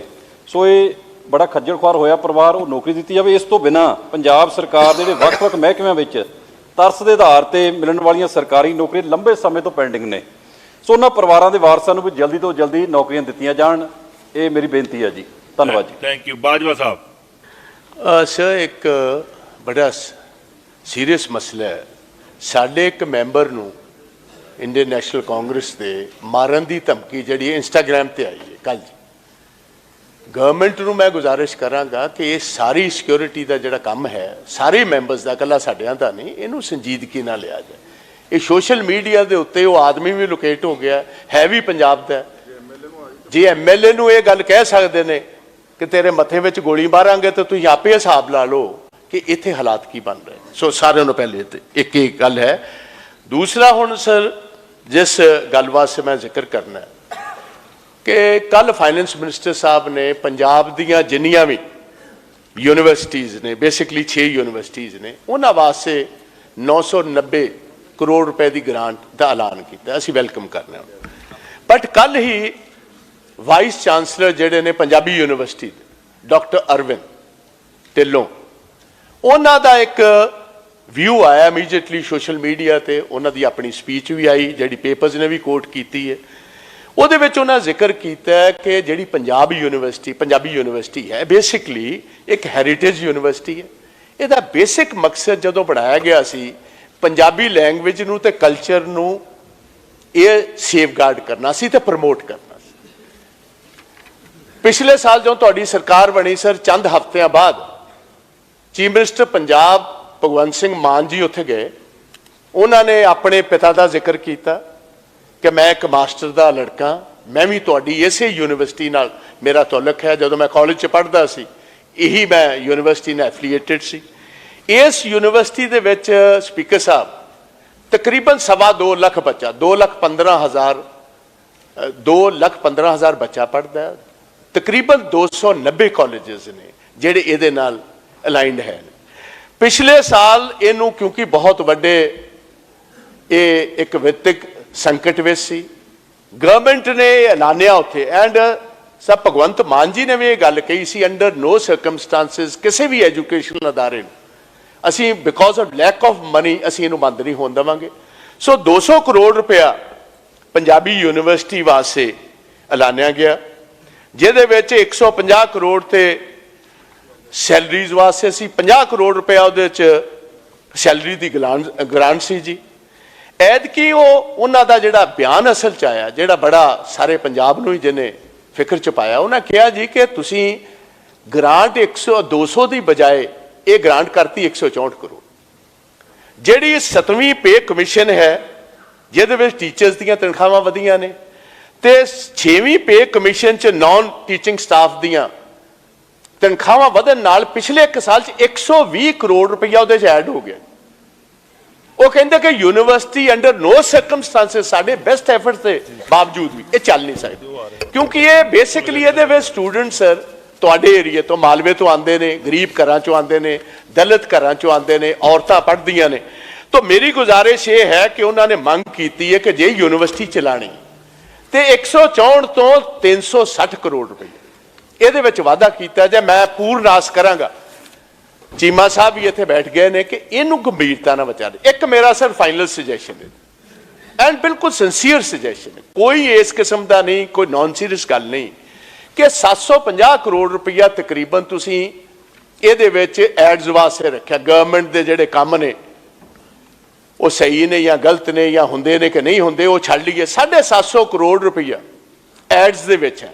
ਮੇਰੀ ਗੁਜ਼ਾਰਿਸ਼ ਹੈ ਚੀਮਾ ਸਾਹਿਬ, ਜੇ ਸਹੀ ਮਾਇਨੇ 'ਚ ਅਸੀਂ ਐਜੂਕੇਸ਼ਨ ਦੀ ਬਿਹਤਰੀ ਚਾਹੁੰਦੇ ਤੇ 750 ਕਰੋੜ ਰੁਪਈਆ ਉਹ ਜਿਹੜਾ ਖੂਹ ਦੇ ਵਿੱਚ ਆਪਾਂ ਸੁੱਟਨੇ ਆ, ਉਹਨੂੰ ਜੇ ਇਹਦੇ ਵਿੱਚ ਐਡ ਕਰ ਦਿੱਤਾ ਜਾਏ ਤੇ 1750 ਕਰੋੜ ਨਾਲ ਸਾਰੀਆਂ ਯੂਨੀਵਰਸਿਟੀ 6 ਦੀਆਂ 6 ਜਿਹਦੇ ਵਿੱਚ agriculture, Punjabi university, Punjab university, ਗੜਵਾਸੂ university, Shri Guru Nanak Tegh Bahadur university of law Tarn Taran, GNDU, ਇਹ ਸਾਰੀਆਂ ਬਿਹਤਰੀਨ ਚੱਲ ਸਕਦੀਆਂ ਕਿਉਂਕਿ ਚੰਦ ਪੈਸੇ ਸੈਂਟਰ ਵਿੱਚੋਂ ਵੀ ਆ। ਤਾਂ ਮੇਰਾ ਇੱਕ ਸੁਜੈਸ਼ਨ ਹੋਏਗਾ ਚੀਮਾ ਸਾਹਿਬ ਅਸ਼ਵਨੀ ਕੁਮਾਰ ਜੀ, ਥੈਂਕ ਯੂ। ਹੋ ਗਿਆ ਜੀ, ਬਾਜਵਾ ਜੀ ਹੋ ਗਈ ਤੁਹਾਡੀ ਗੱਲ। Thank you. ਧੰਨਵਾਦ ਸਪੀਕਰ ਸਾਹਿਬ ਜੀ। ਮੈਂ ਆਪ ਦੇ ਮਾਧਿਅਮ ਦੇ ਨਾਲ ਪਠਾਨਕੋਟ ਦੇ ਅੰਦਰ ਵਰਡ ਕੱਟ ਦਿੱਤਾ ਜਾਵੇ ਜੀ। ਪਠਾਨਕੋਟ ਦੇ ਅੰਦਰ ਬਹੁਤ ਪੁਰਾਣਾ ਕਾਲਜ ਹੈ AV ਕਾਲਜ। ਜਦੋਂ ਕੋਈ ਵੀ ਸਿੱਖਿਆ ਦਾ ਦਾਇਰਾ ਨਹੀਂ ਹੁੰਦਾ ਰਿਹਾ ਤੇ ਦੋ ਕਾਲਜ ਹੁੰਦੇ ਰਹੇ ਆ, ST ਕਾਲਜ ਔਰ AV ਕਾਲਜ। ਏਡਿਡ ਕਾਲਜ ਹੈ, ਲੇਕਿਨ ਪਿਛਲੇ ਸਮੇਂ ਤੋਂ ਉਹ ਵਿੱਤੀ ਮਾਰ ਦੇ ਨਾਲ ਝੁੰਝ ਰਿਹਾ ਔਰ ਇਹ ਗੱਲ ਦਾ ਧਿਆਨ ਮੈਂ ਮੁੱਖ ਮੰਤਰੀ ਜੀ ਦੇ ਧਿਆਨ 'ਚ ਵੀ ਇਹ ਵਿਸ਼ੇ ਲਿਆਂਦਾ ਸੀ ਕਿ ਲਗਭਗ 3000 ਬੱਚੇ ਤੇ ਬੱਚੀਆਂ ਜਿਹੜੇ ਹੈ ਉੱਥੇ ਪੜ੍ਹਦੇ ਨੇ ਔਰ ਮੈਨੇਜਮੈਂਟ ਨੇ ਹੱਥ ਖੜਾ ਕਰਤਾ ਸੀ। ਇਸ ਵੇਲੇ ਸਰਕਾਰ ਵੱਲੋਂ ਐਡਮਿਨਿਸਟ੍ਰੇਟਰ ਜਿਹੜੇ ਹੈ SDM ਲੱਗੇ ਨੇ ਐਸੇ ਕਾਲਜ ਨੂੰ ਜਿਨ ਕਿ 50 ਸਾਲ ਤੋਂ ਉਹ ਚੱਲਦਾ ਪਿਆ ਔਰ ਅੱਜ ਵੀ 3000 ਬੱਚਾ ਪੜ੍ਹਦਾ ਹੈ। ਵਿੱਤ ਮੰਤਰੀ ਜੀ ਵੀ ਬੈਠੇ ਨੇ, ਉੱਚ ਸਿੱਖਿਆ ਮੰਤਰੀ ਜੀ ਨਾਲ ਵੀ ਮੈਂ ਚਲਦੇ ਚਲਦੇ ਵਿਸ਼ੇ ਲਿਆ ਸੀ, ਚੀਫ ਸੈਕਟਰੀ ਸਾਹਿਬ ਨੂੰ ਵੀ ਇਹ ਵਿਸ਼ੇ ਪਤਾ ਹੈ ਕਿਉਂਕਿ ਉਸ ਇਲਾਕੇ ਦੇ ਨੇ। ਮੇਰਾ ਇਹ ਕਹਿਣਾ ਹੈ ਕਿ ਉਸ ਕਾਲਜ ਨੂੰ ਮਰਨ ਨਾ ਦਿੱਤਾ ਜਾਏ, ਉਹ ਸਿਸਕੀਆਂ ਲੈ ਰਿਹਾ ਹੈ ਔਰ ਬੱਚਿਆਂ ਦਾ ਭਵਿੱਖ ਉਹਦੇ ਨਾਲ ਜੁੜਿਆ, ਇਹਦੇ ਤੇ ਜ਼ਰੂਰ ਵਿਚਾਰ ਕਰਨਾ ਚਾਹੀਦਾ ਔਰ ਉਹਨੂੰ ਕੋਈ ਅਗਰ ਪੈਕੇਜ ਦੇਣਾ ਪੈਂਦਾ ਤੇ ਪੈਕੇਜ ਦੇ ਕੇ ਉਹਨੂੰ ਖੜਾ ਕਰ ਲਈਏ, ਨਹੀਂ ਤੇ ਸਰਕਾਰ ਉਹਨੂੰ ਆਪਣੇ ਅਧੀਨ ਲੈਣਾ ਚਾਹੁੰਦੀ ਹੈ ਤੇ ਲੈ ਲੇ, ਫਾਈਲ ਉਹਨਾਂ ਦੀ ਆਈ ਹੋਈ ਹੈ। ਧੰਨਵਾਦ। Thank you. Barinder Goyal ji.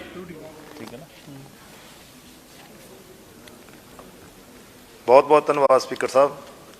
Sir, ਮੇਰੇ ਹਲਕੇ ਲਹਿਰੇ ਦੇ ਵਿੱਚ ਕਸਬਾ ਖਨੌਰੀ ਪੈਂਦਾ ਹੈ। ਖਨੌਰੀ ਕਸਬੇ ਤੋਂ ਸਰ ਭਾਖੜਾ ਨਹਿਰ ਹੈ ਜਿਹੜੀ ਉਹ ਸਾਰੀ ਬਿਜਲੀ ਲੰਘਦੀ ਹੈ ਤੇ ਭਾਖੜਾ ਨਹਿਰ ਦੇ ਦੋਨੇ ਪਾਸੇ ਸਾਡੇ ਕੱਚੀ ਖਨੌਰੀ, ਕਰੌਦਾ, ਚੱਠਾ ਗੋਬਿੰਦਪੁਰਾ, ਗਲਾੜੀ, ਭੂਲਣ, ਠਸਕਾ, ਬਨਾਰਸੀ, ਅੰਦਾਨਾ, ਇਹ ਸਾਰੇ ਪਿੰਡ ਭਾਖੜਾ ਦੇ ਉੱਤੇ ਵਸੇ ਹੋਏ ਆ ਤੇ ਸੜਕ ਜਿਹੜੀ ਜਾਂਦੀ ਹੈ ਸਰ ਬਿਲਕੁਲ ਭਾਖੜਾ ਦੀ ਪਟੜੀ ਤੇ ਜਾਂਦੀ ਹੈ। ਪਟੜੀ ਤੇ ਸੜਕ ਬਣੀ ਹੋਈ ਹੈ, ਉਸ ਸੜਕ ਦੀ ਹਾਲਤ ਬਹੁਤ ਮਾੜੀ ਹੈ। ਤੇ ਦੂਜੀ ਸਰ ਭਾਖੜਾ ਦੀ ਜਿਹੜੀ ਸੜਕ ਹੈ ਤੇ ਭਾਖੜਾ, ਉਹਨਾਂ ਦਾ ਲੈਵਲ ਬਹੁਤ ਜਗ੍ਹਾ ਤੇ ਇੱਕੋ ਹੀ ਹੈ ਤੇ ਦੂਜੇ ਪਾਸੇ ਪੂਰਾ ਜੰਗਲ ਪੈਂਦਾ ਹੈ। ਉੱਥੇ ਸਰ ਬਹੁਤ ਮਿਸਹੈਪਨਿੰਗ ਹੋ ਜਾਂਦੇ ਨੇ। ਪਹਿਲਾਂ ਤਾਂ ਸੜਕ ਕਰਕੇ ਹੁੰਦੀ ਹੈ, ਕਿਉਂਕਿ ਸੜਕ ਦੇ ਖੱਡੇ ਐਡੇ ਨੇ, ਜਦੋਂ ਸੜਕ ਤੋਂ ਬਚਾਉਂਦੇ ਨੇ ਉਦੋਂ ਭਾਖੜਾ 'ਚ ਗਿਰਦੇ ਆ। ਤੇ ਉੱਥੇ ਕੋਈ ਰੇਲਿੰਗ ਨਹੀਂ, ਕੋਈ ਭਾਖੜਾ ਦੇ ਉੱਤੇ ਕੰਧ ਨਹੀਂ ਬਣੀ ਹੋਈ ਜਿਹੜੀ ਉਸ ਤੋਂ ਬਚਾਅ ਕਰ ਸਕੇ। ਤੇ ਇਧਰਲੇ ਪਾਸੋਂ ਜੰਗਲ ਦੇ ਵਿੱਚੋਂ ਅਵਾਰਾ ਪਸ਼ੂ ਵੀ ਆ ਜਾਂਦੇ ਨੇ, ਅਵਾਰਾ ਕੁੱਤੇ ਆ ਜਾਂਦੇ ਨੇ। ਤੇ ਜਦੋਂ ਵੀ ਕੋਈ ਅੱਖ ਦੇ ਵਿੱਚ ਮੱਛਰ ਵੀ ਪੈ ਜੇ ਸਰ, ਤਾਂ ਸਿੱਧੇ ਮੋਟਰਸਾਈਕਲ ਨੇ ਜਿਹੜੇ ਉਹ ਭਾਖੜਾ ਦੇ ਵਿੱਚ ਗਿਰਦੇ ਨੇ। ਤੇ 12 ਕਿਲੋਮੀਟਰ ਇਹ ਸੜਕ ਹੈ ਤੇ 12 ਕਿਲੋਮੀਟਰ ਸੜਕ ਦੇ ਉੱਤੇ ਮੈਂ ਬੇਨਤੀ ਕੀਤੀ ਸੀ ਅਗਸਤ 2022 ਦੇ ਵਿੱਚ, ਲਿਖ ਕੇ ਵੀ ਦਿੱਤਾ ਸੀ। ਤੇ ਉਹ ਸੜਕ ਮੈਂ ਇੱਕ ਤਾਂ ਰੇਲਿੰਗ ਲਾਈ ਜਾਵੇ ਜੀ ਉਸ ਤੇ ਭਾਖੜਾ ਦੇ ਉੱਤੇ ਜਿਹੜੀ ਹੈ ਸੜਕ ਦੇ ਬਰਾਬਰ, ਤੇ ਦੂਜਾ ਸਰ ਉਸ ਦੇ ਉੱਤੇ ਸਾਰੀ ਤੇ ਲਾਈਟ ਲਾਈ ਜਾਵੇ, ਕਿਉਂਕਿ ਸ਼ਾਮ ਨੂੰ ਜਿਹੜੀ ਕੋਈ ਵੀ ਉਹਨਾਂ ਪਿੰਡਾਂ ਵਿੱਚ ਜਾਣਾ ਹੁੰਦਾ ਡਰਦੇ ਭਾਖੜਾ ਦੇ ਕਿਨਾਰੇ ਨਹੀਂ ਜਾਂਦੇ, ਲੋਕ 8-8 ਕਿਲੋਮੀਟਰ ਘੁੰਮ ਕੇ ਜਾਂਦੇ ਨੇ। ਸੋ ਮੈਂ ਬੇਨਤੀ ਕੀਤੀ ਸੀ ਸਰ ਕਿ ਇਹ ਦੋਨੇ ਚੀਜ਼ਾਂ ਕੀਤੀਆਂ ਜਾਣ। ਤੇ ਦੂਜੀ ਸੜਕ ਜਿਹੜੀ ਦੂਜੇ ਬੰਨੇ ਜਾਂਦੀ ਆ ਖਨੌਰੀ ਤੋਂ ਮੂਨਕ ਤੱਕ ਬਾਇਆ ਮੰਡਵੀ, ਉਹ ਸੜਕ ਦੀ ਹਾਲਤ ਮਾੜੀ ਹੈ। ਤੇ ਸਰ ਮੈਨੂੰ ਅੱਜ ਹੀ ਪਤਾ ਲੱਗਿਆ ਕਿ ਉਹ ਬੇਨਤੀ ਤਾਂ ਸਾਡੀ ਸਰਕਾਰ ਨੇ ਮੰਨ ਲਈ ਕਿ ਭਾਖੜਾ ਦੇ ਨਾਲ ਨਾਲ ਰੇਲਿੰਗ ਲਾਈ ਜਾਏਗੀ। ਤੇ ਉਸ ਦੇ ਲਈ ਮੈਂ ਸਾਡੇ ਵਿੱਤ ਮੰਤਰੀ ਸਾਹਿਬ ਦਾ, ਸਾਡੇ ਮੁੱਖ ਮੰਤਰੀ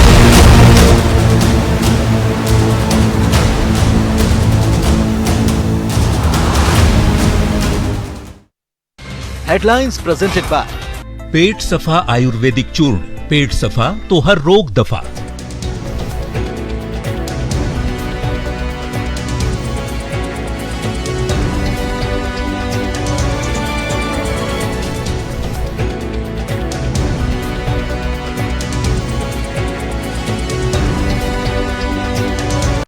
हेडलाइंस प्रेजेंटेड बाय पेट सफा आयुर्वेदिक चूर्ण, पेट सफा तो हर रोग दफा।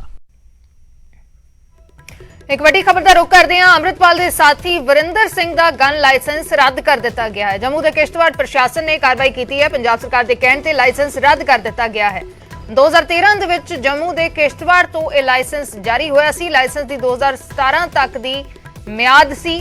ਅਜਨਾਲਾ ਕਾਂਡ ਤੋਂ ਬਾਅਦ ਡੀਜੀਪੀ ਪੰਜਾਬ ਨੇ ਅੰਮ੍ਰਿਤਪਾਲ ਦੇ ਸਾਥੀਆਂ ਦੇ ਅਸਲੇ ਦੇ ਲਾਇਸੈਂਸਾਂ ਦੀ ਸਮੀਖਿਆ ਕਰਨ ਦੇ ਨਿਰਦੇਸ਼ ਦਿੱਤੇ ਸੀ। ਉਸ ਤੋਂ ਪਹਿਲਾਂ ਵੀ ਸਮੀਖਿਆ ਹੋ ਰਹੀ ਸੀ, ਜਿਨ੍ਹਾਂ ਚੋਂ 2 ਦੇ ਗਨ ਲਾਇਸੈਂਸ ਜੰਮੂ ਦੇ ਸਾਂਬਾ ਤੇ ਕਿਸ਼ਤਵਾੜ ਤੋਂ ਜਾਰੀ ਹੋਏ ਸੀ, ਜਿਸ ਦੇ ਚੱਲਦੇ ਪੰਜਾਬ ਸਰਕਾਰ ਨੇ ਜੰਮੂ ਪ੍ਰਸ਼ਾਸਨ ਨੂੰ ਲਾਇਸੈਂਸਾਂ ਦੀ ਸਮੀਖਿਆ ਕਰਨ ਲਈ ਬੇਨਤੀ ਕੀਤੀ ਸੀ। ਤੇ ਹੁਣ ਇੱਕ ਸਾਥੀ ਦਾ ਲਾਇਸੈਂਸ ਰੱਦ ਕਰ ਦਿੱਤਾ ਗਿਆ। ਅੰਮ੍ਰਿਤਪਾਲ ਦੇ ਸਾਥੀ ਵਰਿੰਦਰ ਸਿੰਘ ਦਾ ਗਨ ਲਾਇਸੈਂਸ ਰੱਦ ਕਰ ਦਿੱਤਾ ਗਿਆ ਹੈ। ਜੰਮੂ ਦੇ ਕਿਸ਼ਤਵਾੜ ਤੋਂ ਇਹ ਲਾਇਸੈਂਸ ਜਾਰੀ ਹੋਇਆ ਸੀ। ਜੰਮੂ ਦੇ ਕਿਸ਼ਤਵਾੜ ਦੇ ਪ੍ਰਸ਼ਾਸਨ ਨੇ ਇਹ ਕਾਰਵਾਈ ਕਰਦੇ ਹੋਏ ਲਾਇਸੈਂਸ ਰੱਦ ਕਰ ਦਿੱਤਾ ਹੈ।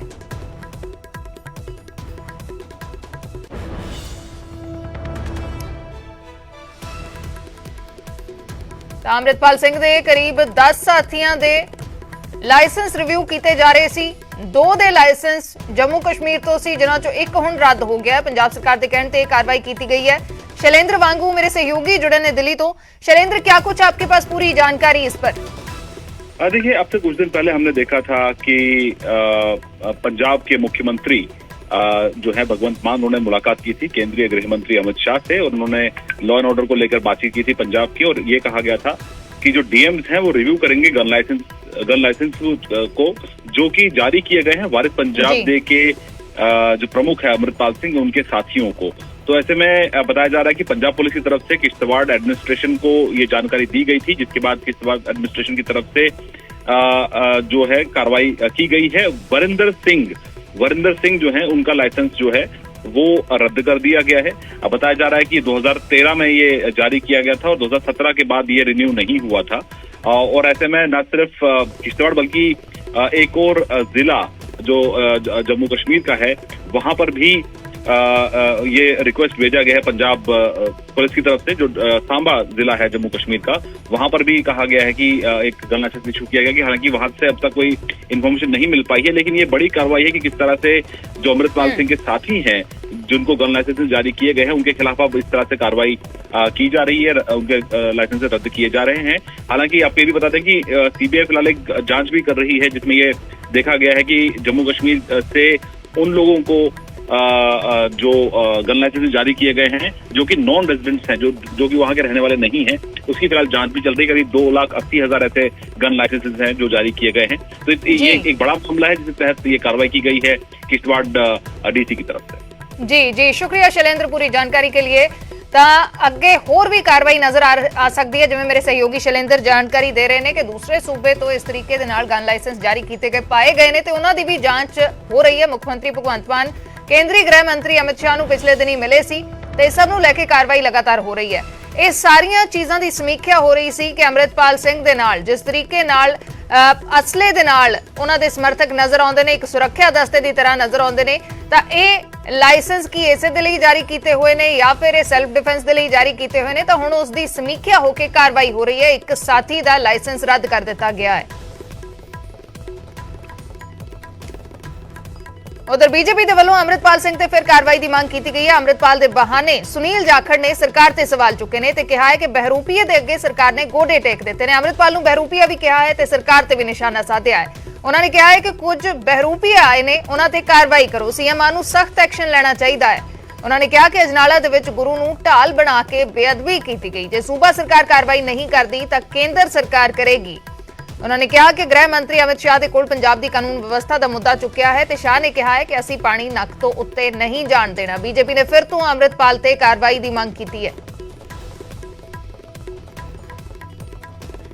ਬਿਆਨ ਜਿਹੜੇ ਕੱਲ ਦੁਪਹਿਰ ਨੂੰ ਉੱਥੇ ਦਿੱਤੇ ਗਏ ਸੀ ਬੀਜੇਪੀ ਆਫਿਸ ਦੇ ਅੰਦਰ ਇਧਰ ਵਿਧਾਨ ਸਭਾ ਕੰਨੀ ਕੂਚ ਕਰਨ ਤੋਂ ਪਹਿਲਾਂ, ਉਹਦਾ ਮਾਇਨਾ ਅੱਜ ਦੇ ਕੰਟੈਕਸਟ 'ਚ ਹੋਰ ਜ਼ਿਆਦਾ ਇੰਪੋਰਟੈਂਟ ਹੋ ਜਾਂਦਾ ਹੈ, ਕਿਉਂਕਿ ਦੇਰ ਰਾਤ ਖਬਰ ਆਈ ਵੀ ਅੰਮ੍ਰਿਤਸਰ ਹਵਾਈ ਅੱਡੇ ਦੇ ਉੱਤੇ ਇੱਕ ਗੁਰਿੰਦਰ ਔਜਲਾ ਨਾਮ ਦਾ ਜਿਹੜਾ ਬੰਦਾ ਹੈ ਉਹਨੂੰ ਫੜ ਲਿਆ ਗਿਆ, ਜਿਹੜਾ ਕਿ ਅਜਨਾਲਾ ਕਾਂਡ ਦੇ ਅੰਦਰ ਜਿਹੜੇ ਲੋਕ ਅੱਜ ਬਹਿਰੂਪੀਏ ਪੰਜਾਬ ਦੇ ਵਿੱਚ ਆ ਕੇ ਤੇ ਇੱਕ ਬੇਸ ਬਦਲ ਕੇ ਆਪਣੇ ਆਪ ਨੂੰ ਕੌਮ ਦਾ ਨੁਮਾਇੰਦਗੀ ਦਾ ਦਾਵਾ ਠੋਕ ਰਹੇ ਹੈ, ਉਹਨਾਂ ਲੋਕਾਂ ਦੇ ਨਾਲ ਉਹਦੀ ਸਾਂਠ-ਗਾਂਠ ਨੂੰ ਲੈ ਕੇ ਰੋਕ ਲਿਆ ਗਿਆ। ਉਸ ਕੰਟੈਕਸਟ 'ਚ ਮੈਂ ਸਮਝਦਾ ਵੀ ਜੋ ਕੁਝ ਅਜਨਾਲਾ ਘਟਨਾ ਵਾਪਰੀ, ਜਿਸ ਤਰ੍ਹਾਂ ਉੱਥੇ ਜਾ ਕੇ ਗੁਰੂ ਮਹਾਰਾਜ ਦੀ ਪਾਲਕੀ ਸਾਹਿਬ ਨੂੰ ਉੱਥੇ ਲੈ ਕੇ ਥਾਣੇ ਤਾਈਂ ਲੈ ਕੇ ਗਏ ਤੇ ਉਹਦੇ ਆੜ ਦੇ ਵਿੱਚ ਦੇਖੋ ਦੋ ਬੜੇ ਸ਼ਬਦ ਹੈ। ਓਟ ਦੇ ਵਿੱਚ ਗੁਰੂ ਮਹਾਰਾਜ ਦੀ ਓਟ ਦੇ ਨਾਲ ਸਾਰਾ ਸੰਸਾਰ ਚੱਲਦਾ ਹੈ। ਉਹਨਾਂ ਦੀ ਸ਼ਰਨ 'ਚ ਜਾ ਕੇ ਅਸੀਂ ਕਹਿੰਦੇ ਹਾਂ ਵੀ ਸਾਡਾ ਕੋਈ ਮਾੜਾ ਕੰਮ ਹੈ ਉਹਨੂੰ ਉਹ ਤੋਂ ਬਖਸ਼ਾਨੇ ਆ ਗੁਰੂ ਮਹਾਰਾਜ ਤੋਂ, ਤੇ ਨਵੇਂ ਕੰਮ ਦੇ ਵਾਸਤੇ ਅਰਦਾਸ ਕਰਦੇ ਆ, ਉਹਨਾਂ ਦੀ ਓਟ ਲੈਂਦੇ ਆ ਗੁਰੂ ਮਹਾਰਾਜ ਦੀ। ਪਰ ਓਟ ਤੇ ਆੜ ਦੋ ਅੱਡ-ਅੱਡ ਸ਼ਬਦ ਹੈ ਸਾਹਿਬ। ਗੁਰੂ ਮਹਾਰਾਜ ਨੂੰ ਆੜ ਬਣਾ ਕੇ ਤੁਸੀਂ ਆਪਣੇ ਨਿੱਜੀ ਮਫਾਦ ਕਰੋ ਪੂਰੇ, ਆਪਣੇ ਆਪ ਨੂੰ ਇੱਕ ਲੀਡਰ ਦੀ ਤਰ੍ਹਾਂ ਕੌਮ ਦਾ ਸਰਪ੍ਰਸਤ ਹੋਣ ਦੀ ਜੇ ਤੁਸੀਂ ਦਾਵਾ ਠੋਕਦੇ ਹੋ, ਉਹ ਕਿਸੇ ਨੇ ਮੇਰੇ ਖਿਆਲ 'ਚ ਉਹ ਗਲਤ ਹੈ। ਉਹ ਗੁਰੂ ਮਹਾਰਾਜ ਦੀ ਓਨੀ ਹੀ ਬੇਅਦਬੀ ਹੈ ਜਿਸ ਤਰ੍ਹਾਂ ਪਹਿਲਾਂ ਬੇਅਦਬੀ ਦੇ ਕਿੱਸੇ ਚੱਲਦੇ ਰਹੇ ਹੈ। ਅੱਜ ਤਾਈਂ ਮੈਨੂੰ ਇਸ ਗੱਲ ਦਾ ਵੀ ਬੜੀ ਚਿੰਤਾ ਹੈ ਵੀ ਕੀ ਇੰਨਾ ਸਮਾਂ ਕਿਉਂ ਲੱਗ ਰਿਹਾ ਹੈ ਵੀ ਆਹ ਬੇਅਦਬੀ ਹੋਈ ਜਾਂ ਨਹੀਂ ਹੋਈ। ਆ ਜਿਹੜਾ ਇਸਤੇਮਾਲ ਕਰਨਾ ਸੀ ਗੁਰੂ ਮਹਾਰਾਜ ਦਾ ਉਸ ਤਰ੍ਹਾਂ ਲਿਜਾਣਾ ਉੱਥੇ ਸਹੀ ਸੀਗਾ। ਪੰਜਾਬ ਦੇ ਜਿਹੜੇ ਹਾਲਾਤ ਹੈ ਇੱਕ ਦਿਨ 'ਚ ਨਹੀਂ ਬਣਿਆ, ਕਈ ਦਿਨਾਂ ਤੋਂ ਜੋ ਕੁਝ ਚੱਲ ਰਿਹਾ। ਜਦੋਂ ਵੀ ਕੇਂਦਰ ਨਾਲ ਗੱਲ ਹੁੰਦੀ ਹੈ ਪੰਜਾਬ ਦੇ ਸਿਕਿਉਰਿਟੀ, ਪੰਜਾਬ ਦੇ ਅਮਨ ਸ਼ਾਂਤੀ ਨੂੰ ਲੈ ਕੇ ਉੱਥੇ ਬਾਰ-ਬਾਰ ਚਿੰਤਾ ਉਹਨਾਂ ਨਾਲ ਸ਼ੇਅਰ ਕੀਤੀ ਗਈ ਹੈ।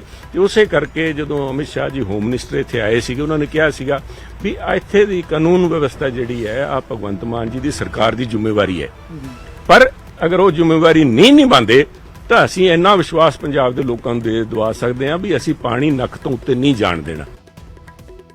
इस न्यूज हेडलाइंस के प्रायोजक कनाडा दे पीआर ਲਈ ਅਪਲਾਈ ਕਰੋ ਬਿਨਾ ਆਇਲਸ ਦੇ, high success rate, government approved, the yellow leaf.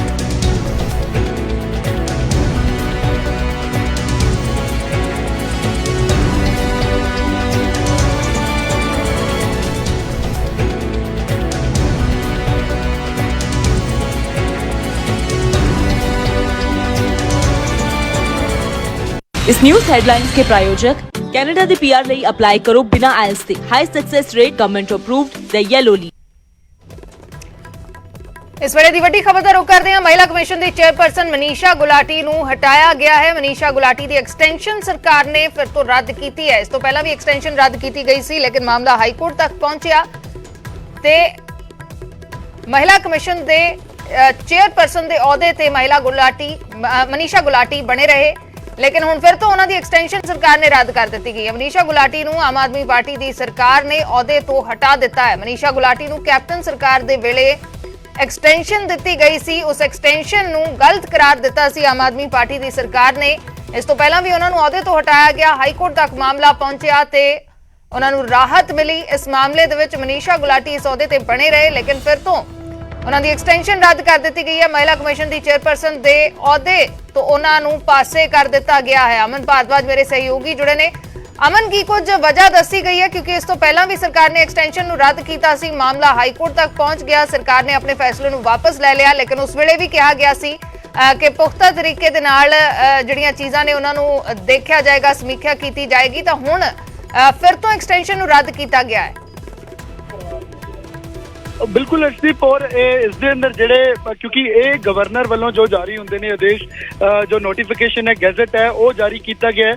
ਔਰ ਇਸ ਅੰਦਰ 18 ਸਤੰਬਰ 2020 ਦੇ ਜਿਹੜੀ ਐਕਸਟੈਂਸ਼ਨ ਦਿੱਤੀ ਗਈ ਸੀ ਕੈਪਟਨ ਸਰਕਾਰ ਵੇਲੇ, ਉਸੀ ਉਹ ਐਕਸਟੈਂਸ਼ਨ ਨੂੰ ਜਾਂ ਉਸੀ ਆਦੇਸ਼ਾਂ ਨੂੰ ਜੇ ਕਹੀਏ ਤਾਂ ਵਾਪਸ ਲੈ ਲਿਆ ਗਿਆ ਹੈ। ਔਰ ਇਹ ਰਾਜ ਭਵਨ ਵੱਲੋਂ ਆਦੇਸ਼ ਜਿਹੜੇ ਨੇ ਉਹ ਜਾਰੀ ਕੀਤੇ ਗਏ ਨੇ, ਬਕਾਇਦਾ ਨੋਟੀਫਿਕੇਸ਼ਨ ਕੱਢ ਕੇ ਉਸ ਐਕਸਟੈਂਸ਼ਨ ਨੂੰ ਵਾਪਸ ਲੈ ਲਿਆ ਗਿਆ ਹੈ।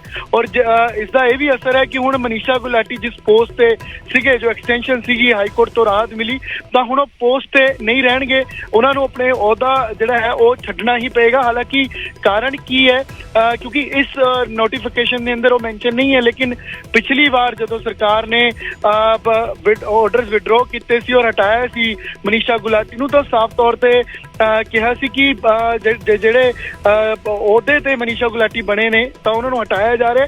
ਉਸ 'ਚ ਤਮਾਮ ਚੀਜ਼ਾਂ ਨੂੰ ਮੈਂਸ਼ਨ ਵੀ ਕੀਤਾ ਗਿਆ ਸੀਗਾ, ਪਰ ਹੁਣ ਦੇ ਜਿਹੜੇ ਆਦੇਸ਼ ਨੇ ਮਹਿਲਾ ਤੇ ਸੁਰੱਖਿਆ ਵਿਭਾਗ ਵੱਲੋਂ ਜਾਰੀ ਆਦੇਸ਼ਾਂ ਦੇ ਤਹਿਤ ਮਨੀਸ਼ਾ ਗੁਲਾਟੀ ਦੀ ਪੋਸਟ ਨੂੰ ਜਿਹੜਾ ਹੈ ਐਕਸਟੈਂਸ਼ਨ ਨੂੰ ਵਿਡਰੋ ਕੀਤਾ ਗਿਆ ਔਰ ਨਵੇਂ ਪੋਸਟ ਲਈ ਨਵਾਂ ਕੋਈ ਚਿਹਰਾ ਜਿਹੜਾ ਹੈ ਉਹ ਹੁਣ ਸਰਕਾਰ ਤਲਾਸ਼ੇਗੀ।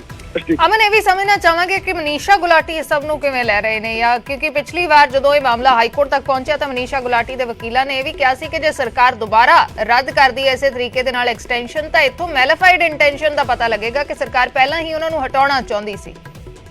ਦੇਖੋ, ਇੱਕ ਤਾਂ ਸਰਕਾਰ ਦਾ ਪ੍ਰੈਰੋਗੇਟਿਵ ਹੈ ਕਿ ਸਰਕਾਰ ਨੇ ਕਿਉਂਕਿ ਵਿੱਚ ਦਾ ਰਾਹ ਕੱਢ ਕੇ ਵੱਖਰੇ ਤਰੀਕੇ ਤੇ ਜਿਹੜੇ ਗੈਜ਼ਟ ਨੋਟੀਫਿਕੇਸ਼ਨ ਕੱਢਿਆ ਹੈ, ਔਰ ਦੂਜੇ ਪਾਸੇ ਮਨੀਸ਼ਾ ਗੁਲਾਟੀ ਦਾ ਇਸ ਤੇ ਜੋ ਗੱਲਬਾਤ ਹੁਣ ਹੋਈ ਹੈ ਸਾਡੀ, ਤਾਂ ਉਹਨਾਂ ਦਾ ਕਹਿਣਾ ਹੈ ਕਿ ਉਹ ਪੰਜਾਬ ਤੋਂ ਬਾਹਰ ਨੇ। ਹਾਲਾਂਕਿ ਹੁਣੇ ਉਹਨਾਂ ਨੇ ਇਸ ਚੀਜ਼ ਬਾਬਤ ਖਬਰ ਸੁਣੀ ਹੈ, ਪਰ ਇਸ ਦੀ ਟੈਕਨੀਕੈਲਿਟੀਜ਼ ਕੀ ਨੇ ਔਰ ਕੀ ਕਾਗਜ਼ਾਤ ਜਿਹੜੇ ਨੇ ਉਹਨਾਂ ਕੋਲ ਪਹੁੰਚਦੇ ਨੇ, ਮੰਗਵਾਉਂਦੇ ਨੇ ਉਹ, ਕਿਉਂਕਿ ਜ਼ਾਹਿਰ ਤੌਰ ਤੇ ਜਦੋਂ ਉਹਨਾਂ ਨੂੰ ਐਕਸਟੈਂਸ਼ਨ ਉਹਨਾਂ ਦੀ ਵਾਪਸ ਲਈ ਜਾ ਰਹੀ ਹੈ ਤਾਂ ਉਹਨਾਂ ਨੂੰ ਵੀ ਕਾਗਜ਼ੀ ਵੀ ਇਤਲਾ ਕੀਤੀ ਜਾਏਗੀ। ਤਾਂ ਇਸ ਬਾਬਤ ਉਹ ਕਹਿੰਦੇ ਨੇ ਕਿ ਪੰਜਾਬ ਤੋਂ ਬਾਹਰ ਨੇ, ਜਦੋਂ ਵਾਪਸ ਆਉਣਗੇ ਆਪਣੇ ਵਕੀਲਾਂ ਨਾਲ, ਆਪਣੀ ਟੀਮ ਨਾਲ ਗੱਲਬਾਤ ਕਰਕੇ ਇਸ ਤੇ ਕੁਛ ਨਾ ਕੁਛ ਰਿਟੈਲੀਏਟ ਕਰਨਗੇ। ਜੀ ਸ਼ੁਕਰੀਆ ਅਮਨ, ਪੂਰੀ ਜਾਣਕਾਰੀ ਦੇ ਲਈ। ਤਾਂ ਮਨੀਸ਼ਾ ਗੁਲਾਟੀ ਕਹਿ ਰਹੇ ਨੇ ਕਿ ਪੰਜਾਬ ਤੋਂ ਬਾਹਰ ਨੇ, ਲੇਕਿਨ ਆਪਣੇ ਵਕੀਲਾਂ ਦੇ ਨਾਲ ਇਸ ਨੂੰ ਲੈ ਕੇ ਚਰਚਾ ਕਰਨਗੇ। ਫਿਲਹਾਲ ਸਰਕਾਰ ਨੇ ਅਹੁਦੇ ਤੋਂ ਹਟਾ ਦਿੱਤਾ ਹੈ ਮਹਿਲਾ ਕਮਿਸ਼ਨ ਦੇ ਚੇਅਰਪਰਸਨ ਮਨੀਸ਼ਾ ਗੁਲਾਟੀ ਨੂੰ, ਅਹੁਦੇ ਤੋਂ ਹਟਾ ਦਿੱਤਾ ਗਿਆ ਹੈ, ਉਹਨਾਂ ਦੀ ਐਕਸਟੈਂਸ਼ਨ ਰੱਦ ਕਰ ਦਿੱਤੀ ਹੈ। ਕੈਪਟਨ ਸਰਕਾਰ ਦੇ ਵੇਲੇ ਐਕਸਟੈਂਸ਼ਨ ਮਿਲੀ ਸੀ ਤੇ ਹੁਣ ਸਮਾਜਿਕ ਸੁਰੱਖਿਆ ਅਤੇ ਵਿਮਨ ਐਂਡ ਚਾਈਲਡ ਵਿਕਾਸ ਮਹਿਕਮੇ ਦੇ ਐਡੀਸ਼ਨਲ ਚੀਫ ਸੈਕਟਰੀ ਨੇ ਨੋਟੀਫਿਕੇਸ਼ਨ ਵਾਪਸ ਲੈ ਲਿਆ ਹੈ, ਹੁਕਮ ਵਾਪਸ ਲੈ ਲਏ ਨੇ। ਉਹ ਵਾਅਦਾ ਜਾਰੀ ਕਰਨ ਦੇ ਜਿਹੜੇ ਹੁਕਮ ਸੀ ਉਹ ਵਾਪਸ ਲੈ ਲਏ ਗਏ ਨੇ। ਮਨੀਸ਼ਾ ਗੁਲਾਟੀ ਦੀ ਐਕਸਟੈਂਸ਼ਨ ਸਰਕਾਰ ਨੇ ਰੱਦ ਕਰ ਦਿੱਤੀ ਹੈ। ਮਹਿਲਾ ਕਮਿਸ਼ਨ ਦੀ ਚੇਅਰਪਰਸਨ ਮਨੀਸ਼ਾ ਗੁਲਾਟੀ ਨੂੰ ਉਹਨਾਂ ਦੇ ਅਹੁਦੇ ਤੋਂ ਹਟਾ ਦਿੱਤਾ ਗਿਆ ਹੈ। ਤਾਂ ਇਸ ਵੇਲੇ ਦੀ ਵੱਡੀ ਖਬਰ ਹੈ, ਮਹਿਲਾ ਕਮਿਸ਼ਨ ਦੇ ਚੇਅਰਪਰਸਨ ਮਨੀਸ਼ਾ ਗੁਲਾਟੀ ਨੂੰ ਹਟਾ ਦਿੱਤਾ ਗਿਆ ਹੈ ਅਹੁਦੇ ਤੋਂ। ਮਨੋਜ ਰਾਠੀ ਮੇਰੇ ਸਹਿਯੋਗੀ ਜੁੜੇ ਨੇ। ਮਨੋਜ, ਮਨੀਸ਼ਾ ਗੁਲਾਟੀ ਇਸ ਸਭ ਨੂੰ ਕਿਵੇਂ ਲੈ ਰਹੇ ਨੇ, ਕਿਉਂਕਿ ਪਿਛਲੀ ਵਾਰ ਵੀ ਉਹਨਾਂ ਦੇ ਵਕੀਲਾਂ ਦਾ ਬਿਆਨ ਆਇਆ ਸੀ, ਜੋ ਅਮਨ ਦੇ ਨਾਲ ਵੀ ਮੈਂ ਚਰਚਾ ਕਰ ਰਹੀ ਸੀ ਕਿ ਉਦੋਂ ਵੀ ਉਹਨਾਂ ਨੇ ਬਿਆਨ ਦਿੱਤਾ ਸੀ ਕਿ ਜੇ ਸਰਕਾਰ ਦੁਬਾਰਾ ਰੱਦ ਕਰਦੀ ਹੈ ਐਕਸਟੈਂਸ਼ਨ ਜਾਂ ਦੁਬਾਰਾ ਉਹਨਾਂ ਨੂੰ ਅਹੁਦੇ ਤੋਂ ਹਟਾਉਂਦੀ ਹੈ ਤਾਂ ਇੱਥੋਂ ਮੈਲੀਫਾਈਡ ਇੰਟੈਂਸ਼ਨ ਕਿਤੇ ਨਾ ਕਿਤੇ ਜ਼ਾਹਰ ਹੋਏਗੀ ਕਿ ਸਰਕਾਰ ਸਿਰਫ ਉਹਨਾਂ ਨੂੰ ਹਟਾਉਣਾ ਚਾਹੁੰਦੀ ਹੈ। ਤਾਂ ਮਨੀਸ਼ਾ ਗੁਲਾਟੀ ਇਸ ਫੈਸਲੇ ਨੂੰ ਕਿਵੇਂ ਲੈ ਰਹੇ ਨੇ? ਦੇਖੋ, ਅੱਜ ਇਹ ਸਾਰਾ ਕਲੇਸ਼ ਸੀਗਾ, ਮਨੀਸ਼ਾ ਗੁਲਾਟੀ ਨਾਲ ਸਾਡੀ ਗੱਲਬਾਤ ਹੋਈ ਸੀ, ਹਾਲਾਂਕਿ ਉਹ ਕੋਰਟ ਵੀ ਗਏ ਸੀਗੇ, ਉੱਥੋਂ ਜਿਹੜੇ ਹੈਗੇ ਉਹਨਾਂ ਨੂੰ ਇੱਕ ਮਿਲਿਆ ਸੀਗਾ, ਲੇਕਿਨ ਉਸ ਤੋਂ ਬਾਵਜੂਦ ਜਿਹੜੀ ਉਸਨੇ ਬਿਆਨ ਦਿੱਤਾ ਸੀਗਾ, ਉਸ ਤੋਂ ਬਾਵਜੂਦ ਜਿਹੜੇ ਸਰਕਾਰ ਨੇ ਉਹਨਾਂ ਵੱਲੋਂ ਜ਼ਰੂਰ ਗੱਲ ਕਹੀ ਜਿਹੜੀ ਫਾਰਮੈਲਿਟੀਜ਼ ਹੈ ਕਰਨ ਤੋਂ ਬਾਅਦ ਇਹ ਸਾਰੀ ਚੀਜ਼ਾਂ ਹੋਣਗੀ, ਕਿਉਂਕਿ ਐਕਸਟੈਂਸ਼ਨ ਨਹੀਂ ਦਿੱਤੀ ਜਾਣਗੀ। ਉਹੀ ਉਸੇ ਟਾਈਮ ਇਸ਼ਾਰਾ ਕਰ ਦਿੱਤਾ ਗਿਆ ਸੀਗਾ ਸਰਕਾਰ ਵੱਲੋਂ। ਹਾਲਾਂਕਿ ਅੱਜ ਜਿਹੜੀ ਇਹ ਖਬਰ ਨਿਕਲ ਕਰ ਸਾਹਮਣੇ ਆਈ ਹੈ, ਜਿਹੜੇ